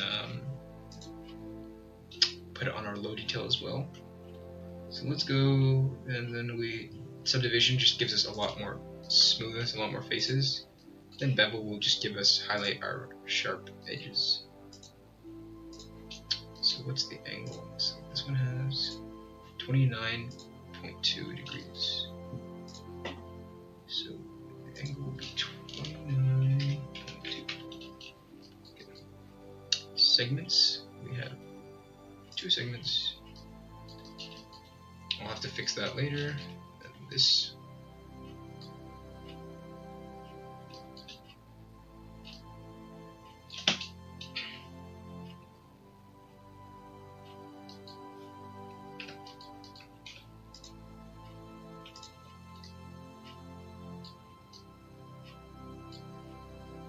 Django Bet. So if and when you complete Mordor, are you planning on leaving the mod or going to a different faction? You see, this whole mod thing is just kind of a hobby for me. So I really don't have, like, it's not, you know, I wouldn't really call it a super serious dedication of mine. It's just sort of, you know, it's fun and I like to do it. So I don't really see a good reason to, right now I don't really see a good reason to leave. So I'll most likely just move on to, you know, another faction, just because I want to kind of see this thing through. Like, I've already been here for a few years, so, you know, I kind of want to see it through. So that's probably what I'll do. I'll move on to another faction. Finally, maybe I'll be able to work on something else, because I've been doing Mordor for however much long, and maybe it'd be nice to get some practice. There's always, like, more practice I can do, right, and more ways I can improve, right, because I'm by no means the greatest artist on the team. So yeah, I'll probably just move on to a different faction, maybe get a different art style going, because I'd like to try it, because Mordor is very kind of rough and you know, dirty, right? I'd rather get like maybe a clean faction, one that has, you know, nice, I get to work on like details and clean models and stuff like that. That'd be kind of cool and fun, and a different kind of experience.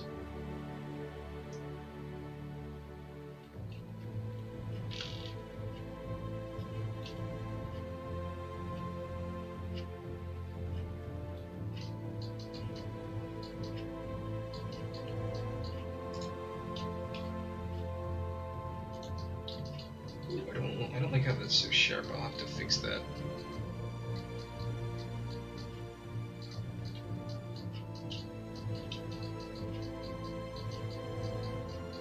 This turned out nice. Now I just have to sculpt some details on it. I don't know what's going on with the nose there. It's probably, yeah, I figured it'd be something here. Oof, that's not good.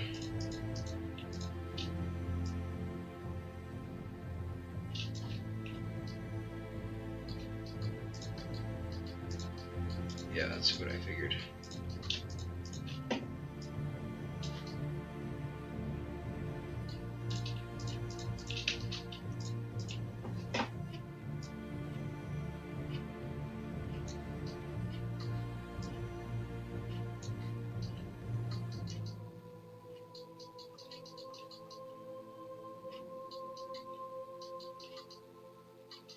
Yeah, I'm glad you guys are liking the helmet.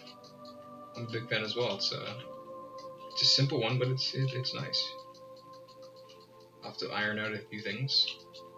So let's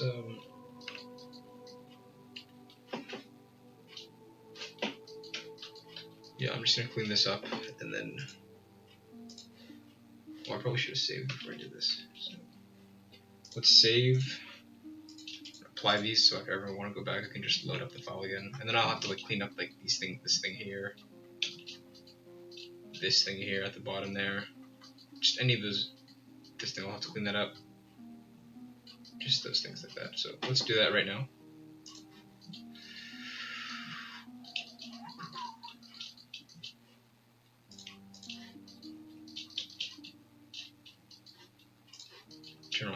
entry this time, so I'm not missing out on anything there.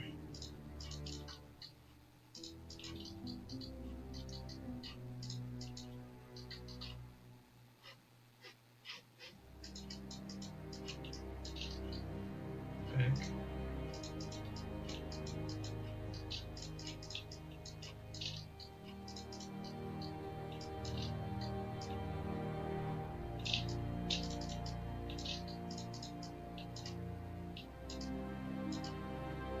This won't even show up in the bake really, so it doesn't even matter. I probably shouldn't even bother with this part.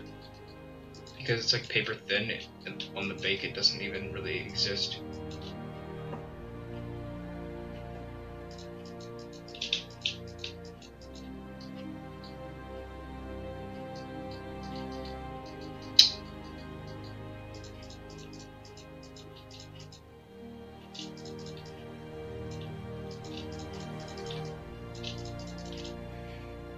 Philip, are you guys working together with the Kingdoms of Arda? Mod team for Mountain? Yeah, I know that mod. Not really, no. They're different games, so first of all, the assets don't really like go well together. Like for even just the fact that they use a different base model for the human, it just means it's just a lot more work to like, you know, get it to work. So it's just not really. I personally, this is my opinion. Also, I can't really speak for the team, so I don't really like know exactly what's happening between like us and other mods and stuff. But like, collaboration is not very popular. I guess, I don't know. Just doesn't happen very often. Just because it's just much better to make them yourself at this point, right? It's just make the assets here, right? There have been a few times I think where we've shared with other Total War mods, but Mount and Blade Bannerlord is a different game, and it has, you know, different textures, different models, different blah blah, and etc. So it's, you know, it's not usually worth it.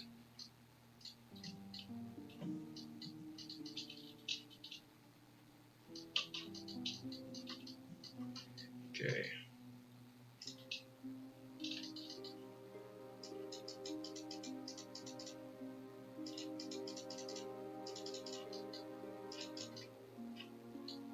Yeah, I'm glad everyone likes this helmet. So this one seems to be a popular one, I guess. Oops, that was a mistake.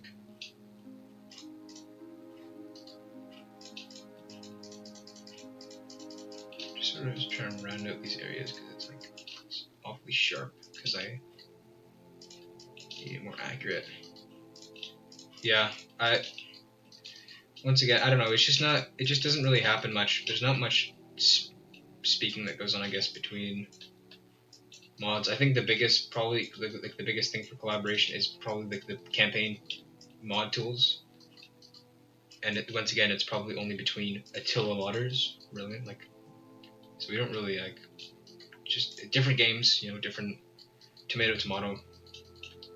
I think I used that wrong. Like, it's a different realm. It's like comparing apples to oranges, I guess. That's the right one. I'm North American, I swear. Okay.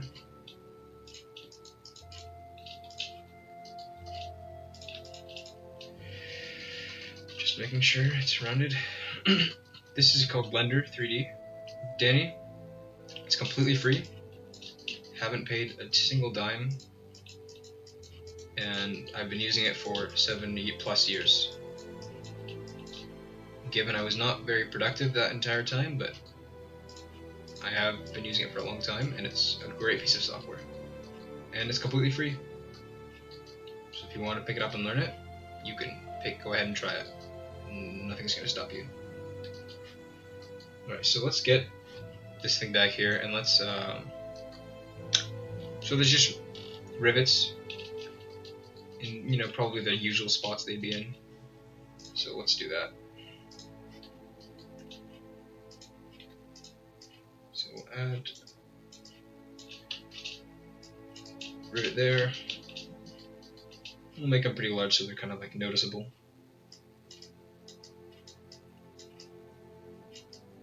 and then we'll just iron them out, flatten them, so they're kind of like hammered in.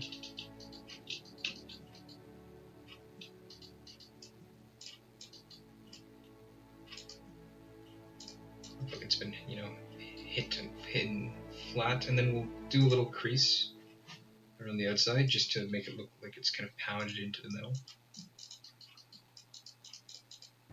It's kind of pushed in.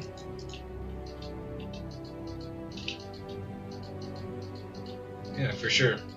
Blender it's a lot of fun. I like, you know, I just picked it up as a hobby to do some weird, funky animations when I was a kid, and then just kept going with it, I guess. And it's also just really good. I've been using it like for 3D printing, and in my like engineering school, it's been very helpful as well. Like it's impressed a lot of profs for me, so I like to use it like for that. I'm gonna take a liberty here, and actually no, I won't. I'll be true to the concept. I won't add extra rivets where they're not needed.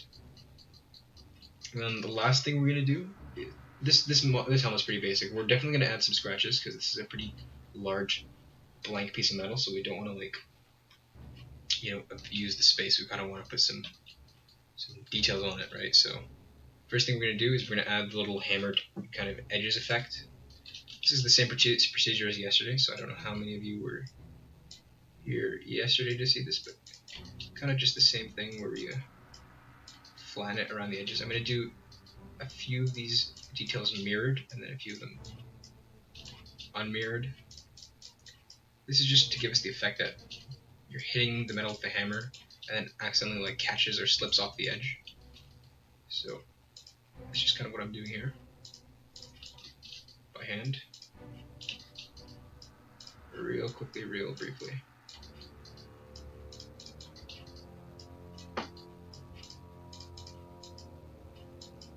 Just give the edge a little bit of a worn effect.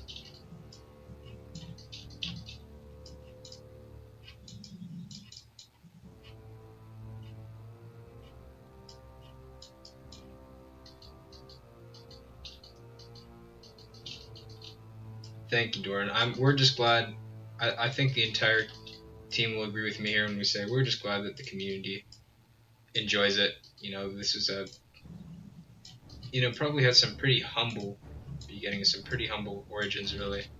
It's just a few people that were working on this mod that came back from another mod. Yeah, believe it or not, Victimized Monkey, he's probably, yeah, like one of the first people like to start this mod. Him and some guy named Vicus, I'm pretty sure, is how it started. And he was the one who recruited me. This was like, I don't know how many years ago, quite some time ago.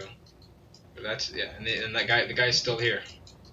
So I would say he's the real OG, probably by far the oldest team member on the crew, and he's the one who basically co-founded or started the mod. So credit goes out to him, I would say.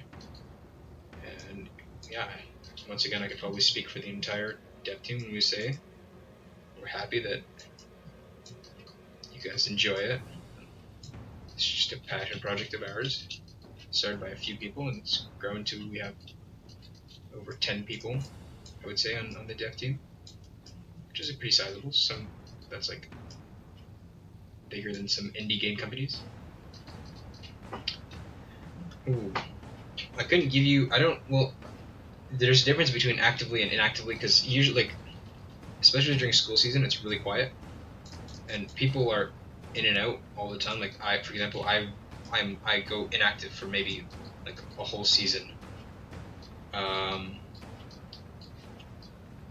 whole season I may be gone just because of school. So like actively, maybe like I would say, also depends on the time of the year, but maybe like 5 people at a time. But the team itself has probably maybe like somewhere close to 20 members or something. I don't know. It's not small anymore, at least. How many are active? Not very many at a time, unfortunately. It just kind of depends on everything. I will do first day after the stream. I'll take a look.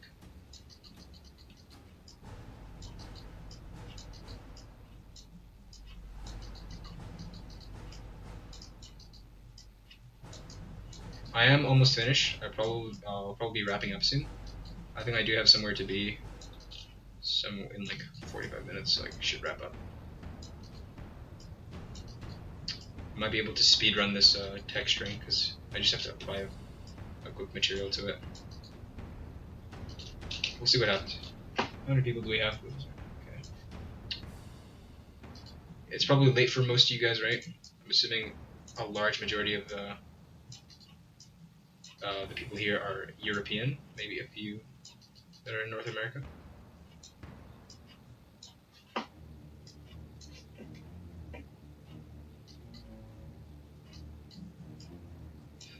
Well, there were a few moments where it was very, very quiet, Dorian. And yeah, I will say during those times I was also very inactive, I would say. Whoa, what happened there? That's not right. Is this mirrored? Maybe it's because I accidentally hit it or something. Yeah, there are a few moments where it got rough or quiet in the middle, but I mean, like it's, I don't know, yeah, I don't know, I don't really know what to say to that. Like it's like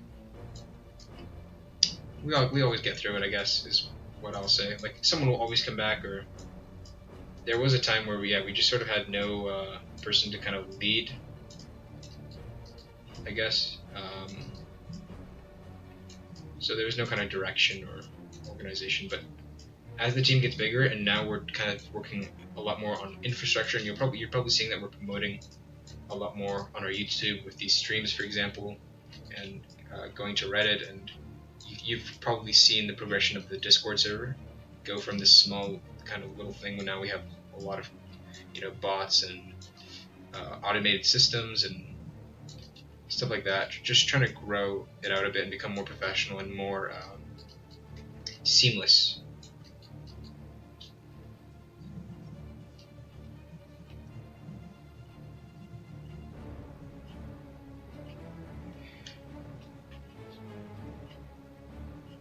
Yeah, you guys are a fair amount ahead of me for time, I guess. But yeah, I would say it's probably pretty late for most of you guys in Europe. But don't worry, I'll probably be wrapping up soon. Do you guys mind, or would you rather earlier? Like, is this prime watching time for you?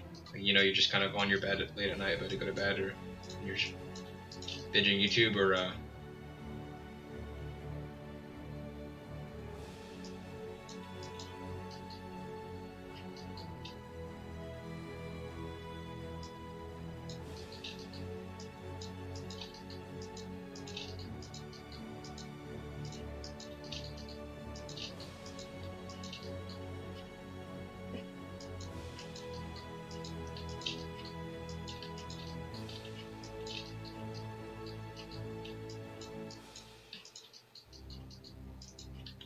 right. So yeah, I'm just sort of adding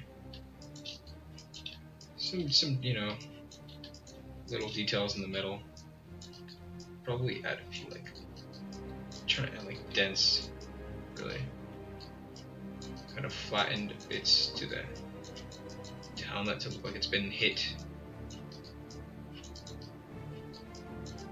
It's really just my entire kind of goal here, I think. Because the metal's been hit with hammers multiple times. Whoops, I accidentally destroyed that. Okay.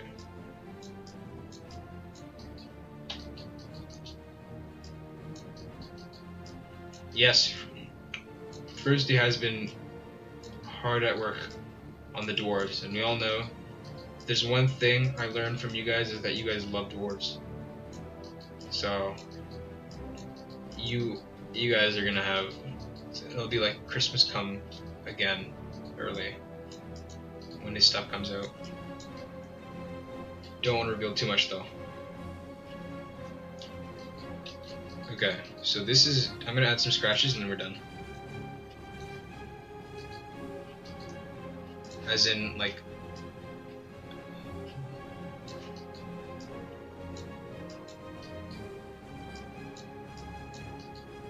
definitely caught some blades here on the edge for sure.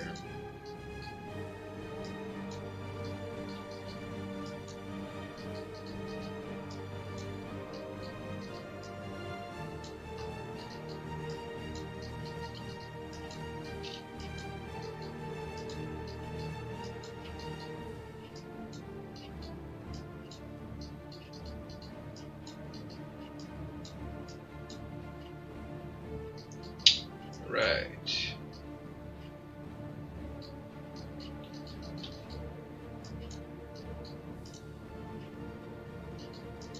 Just some scratches, you know, occasionally here and there. This guy got a close call on his eye. Almost got his eye taken out once.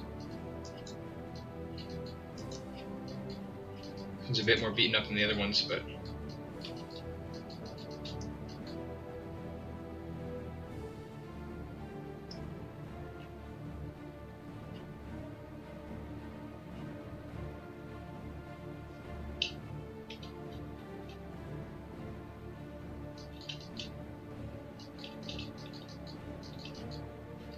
okay, so this is likely the finished low poly, high poly. So I'm gonna bake this up and see if I can actually get it sent out right now.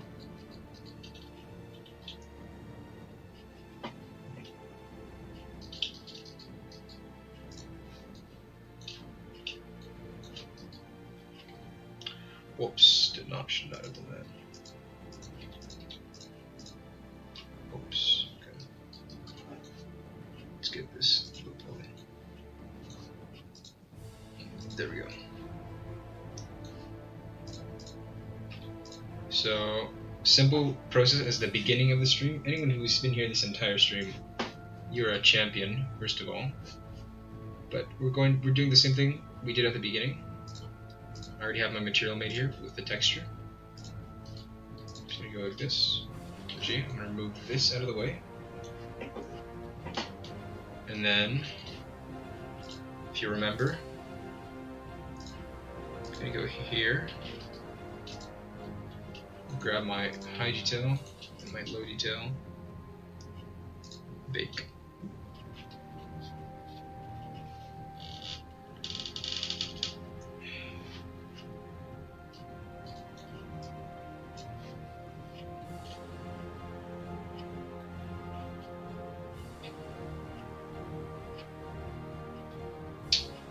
Elias, I'm not really up to date. What is possible now with the mod tools? Will it be possible to add new sounds for the orcs, owls, dwarves?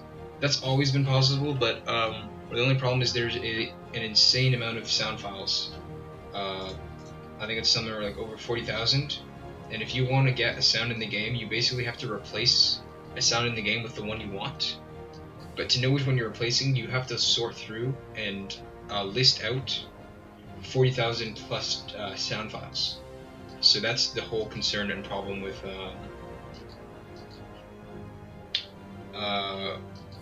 sound, at least in the tools. In terms of other tools, we're just sort of still working on them, getting a campaign out and working. But for sound, that's the current concern. It's not very difficult. It's just the fact that it's just the numbers, really. So this is a good.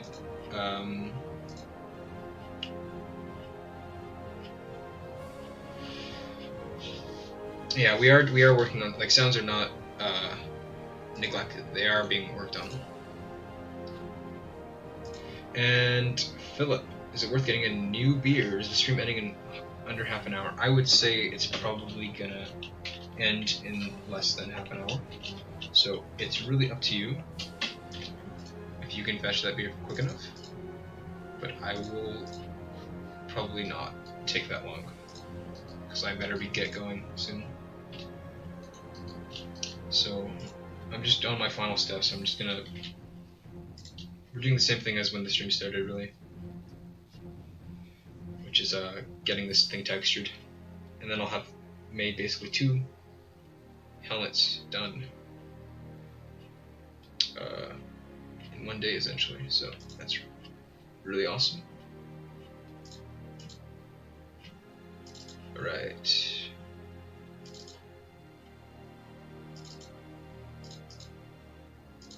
So I'm just taking this picture and I'm cleaning up the texture essentially, real quick. Okay, so stuff like this. So I don't really like just like little lines, I think, from the high poly, which don't look good. This is just the surface detail almost of the low poly. This is just going to give us all those details. We have a high poly and a low poly, and this is going to basically put the high poly details on the low poly model. That's essentially what we're doing, which is really cool.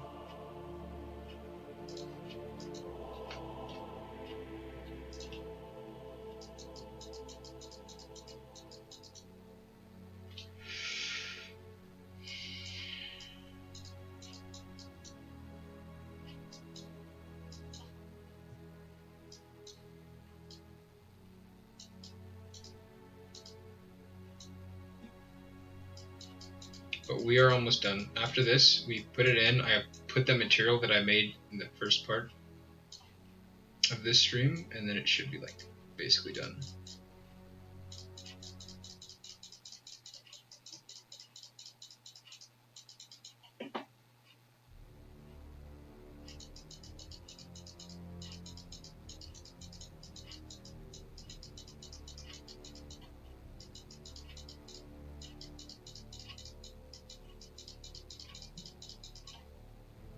So don't really want these lines here.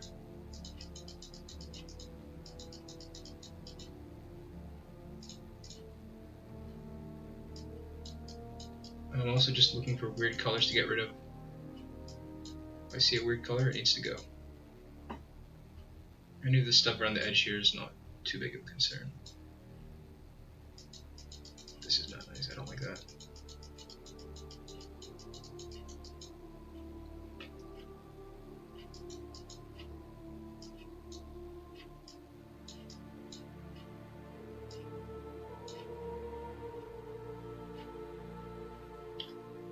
Yeah, points come from chatting. It's a lot. Yeah, you have to engage a bit more to get points in the Discord. Maybe it also comes with some of those bot commands. I've never really delved into that or tried that, so maybe I'm not the right guy to ask.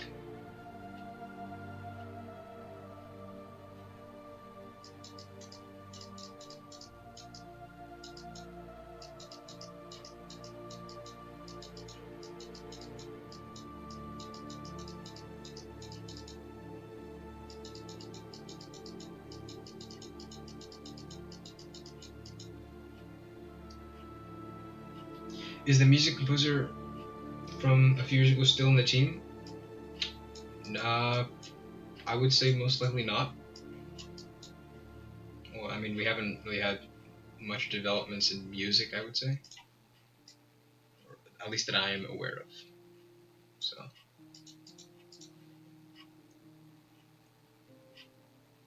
We already do have like a full soundtrack and stuff, so I mean, I'm not sure what more can be done on that front.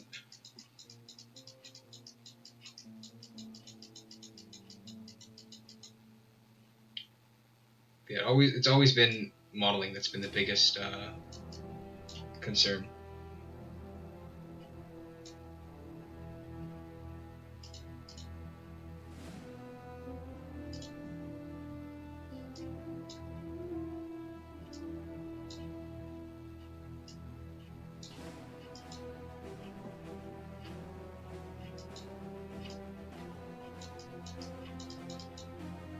And we are almost finished here. This gone away. Okay.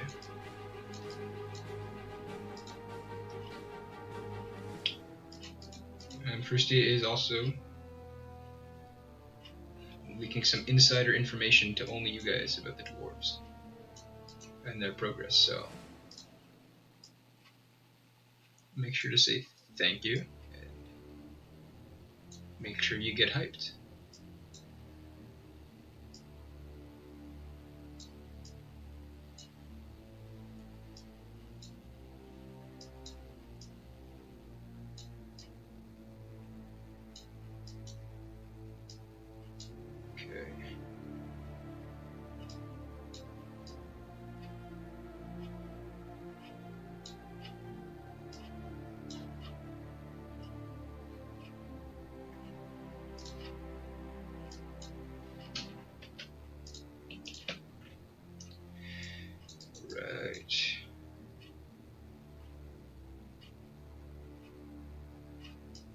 No problem, Fristy. No problem, man.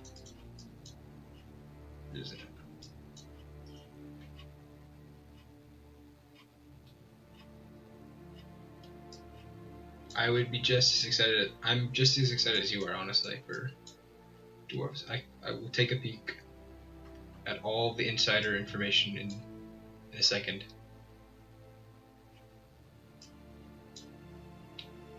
Okay, just making sure this is good. I can put in material on it and then we're done. Okay.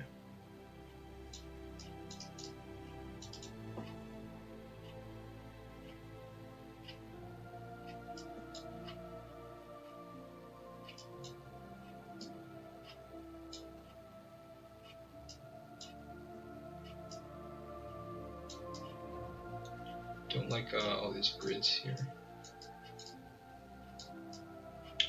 We'll see how it turns out in the final result. I hope it doesn't show super strongly. I think this is good, making sure I'm not seeing any artifacts. Let's take a little zoom out peek. Nothing seems to stand out to my eye, so this is probably done. Okay. Last thing.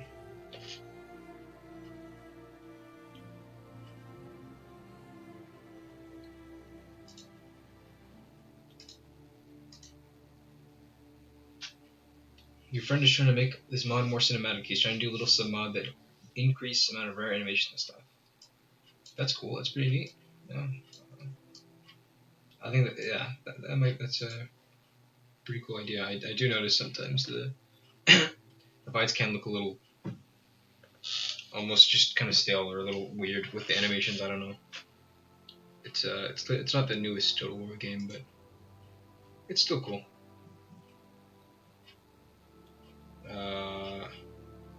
Philip, I'm gonna pretend I didn't see that message.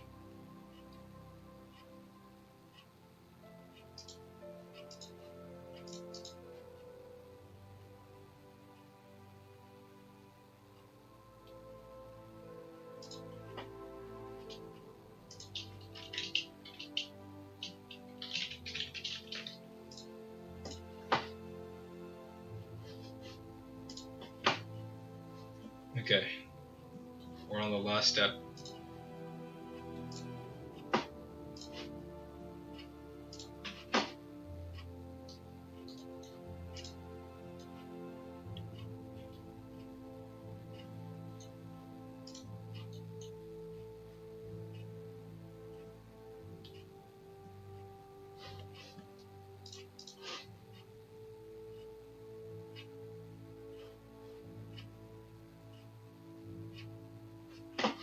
Okay.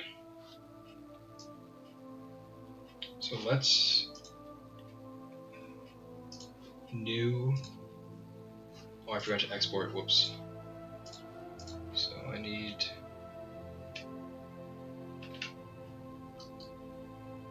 I don't need this high poly. This, however, needs to get exported. This is helmet 2. Export. Okay. There we go. New. Got our model. We got our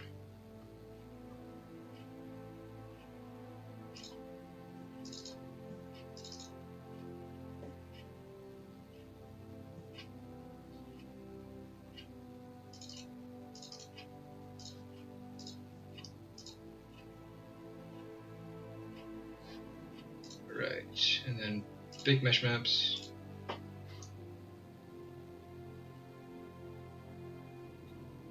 Will the elves get more elven-like faces because they look a bit much like humans? Ugh. Don't know. Maybe.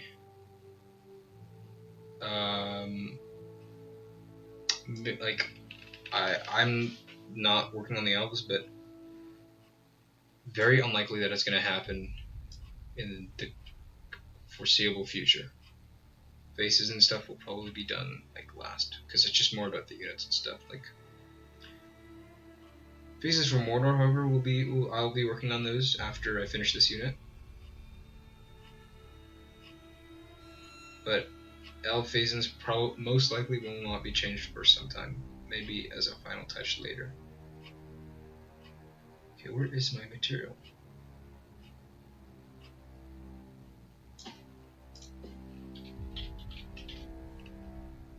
There it is, okay.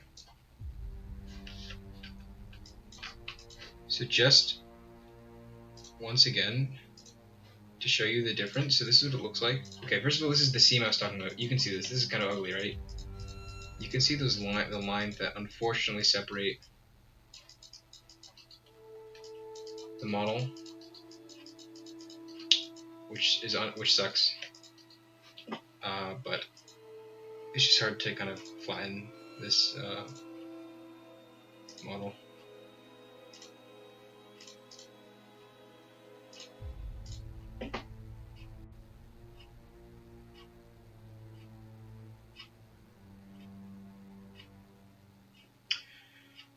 Alright, some questions.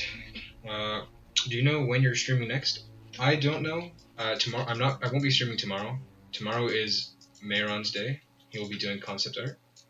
So you guys can look forward to that for tomorrow. So I don't have streaming duty tomorrow. After that, I don't know. Maybe I highly doubt the day after. It might be sometime actually. Maybe sometime on the weekend. Okay, so this one, unfortunately, this helmet is done, but it's got a few more problems than turned out decent. Dorian, what can we expect in the near future? I will leave that to be a surprise. So unfortunately, I'm not a big fan of the seams there. If it's bad enough, I'll have to change it. Also, you could see this is the normal was too powerful almost. It was trying to get that perfect round edge, but what you're seeing here is the normal, like the high poly overlapped on the low poly. So the low poly is actually out here, this bit that's stretched out of the middle, and the high poly is right there. But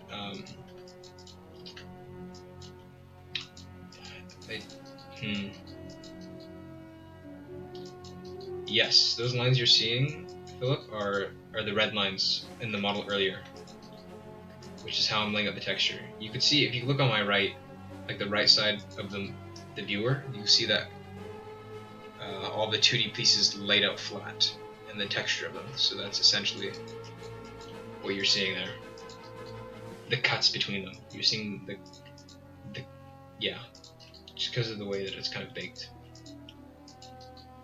You are understanding correctly, Philip, if I'm understanding what you're saying. It is a little substantial, which I'm not a big fan of. Like, this is noticeable from far away, so I might have to change that. We'll see. It's not very noticeable down a main seam, but last thing we'll add is a bit of bump, and then this is finished, and I'll close up the stream.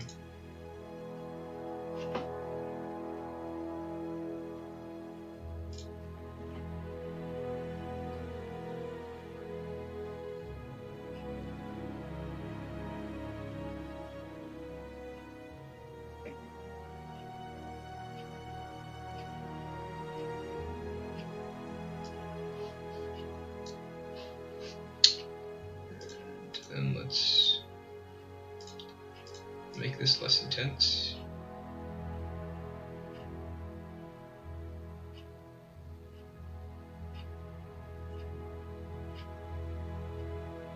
Yeah, for sure join the Discord. We have all the links still, all in the description to the Discord, the Trello, the mod.db where you can get the mod. So yeah, we have all that. This is a finished helmet. I'll have to see what I can do about the seams. That'll be something I'll be looking into. But we have the second tier 3 Mordor helmet. We've made this one. Let's just save this first of all.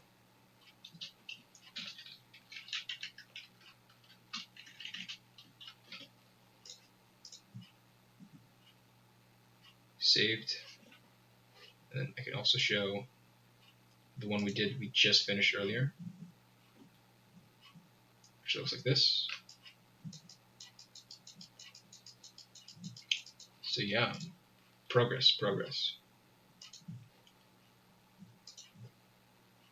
Which one do you guys think is better?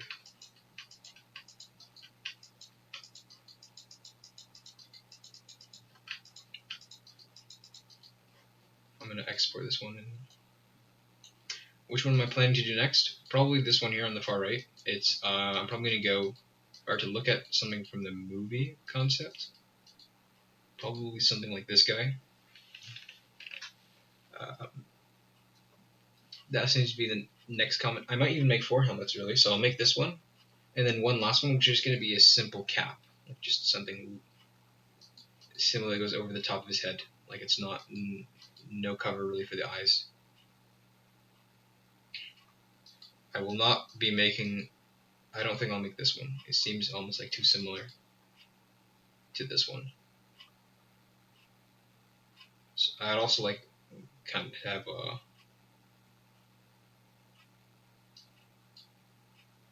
I like to have maybe, because if I'm gonna make. I'd like to have 2 helmets where the eyes are covered, and then 2 helmets where the face is open. So it's kind of like half and half. So I'm gonna make 4 helmets. 4 helmets are really easy to make, but I probably will not have as much variation when it comes to the rest of the armor. Like I'll probably make only 1 set for the shoulder armor, 1 set for the tassets here, maybe 2 sets for the greaves, and 2 or 3 sets for the chest plate, and then the rest will probably be the same. So that's probably what it's going to look like in terms of variation. So this I will export, and then I will probably close up the stream. We've been going at almost for like 3 hours, so I'm a little tired. But thank you guys for watching. I hope you learned something, or also just kind of enjoying yourself. I certainly am. And let's export. I don't know when I'll be streaming next. You would just have to, I guess, pay attention to the announcements channel on the Discord. That's where we kind of let people know in advance. So if you're not in the Discord, please just join it. It'll save you a lot of trouble. A lot of questions will be answered there, and you can see a lot of previews and stuff like that. Mr. Gloves, is the Uruk Throng the tier 3 orc? Yes, it is. Tier 3 Uruks, yes. Are the Uruks getting new models or just their armor? Well, first of all, we're doing their armor, and then yesterday on the stream, a lot of you guys said that you wanted me to work on Uruk faces next, so I will next, after I finish this unit, I will be working on the faces. New York faces, but like the armor will be released before we release the faces. Like in the next, whenever I finish this armor, it's going to go into the update, and then the update after that is probably when I'll release the heads. So it will be one thing at a time. And I'm going to send this out and then call it a day. Okay. And okay. So, save this, close it up. I want to thank you guys once again for showing up. I hope you all enjoyed yourself. It's probably very late where you guys are. You should all probably be getting to bed. And so tomorrow will be Maron's stream, and it'll be concept art. So if you guys want to see that, be sure to tune in. And yeah, thank you guys. See ya.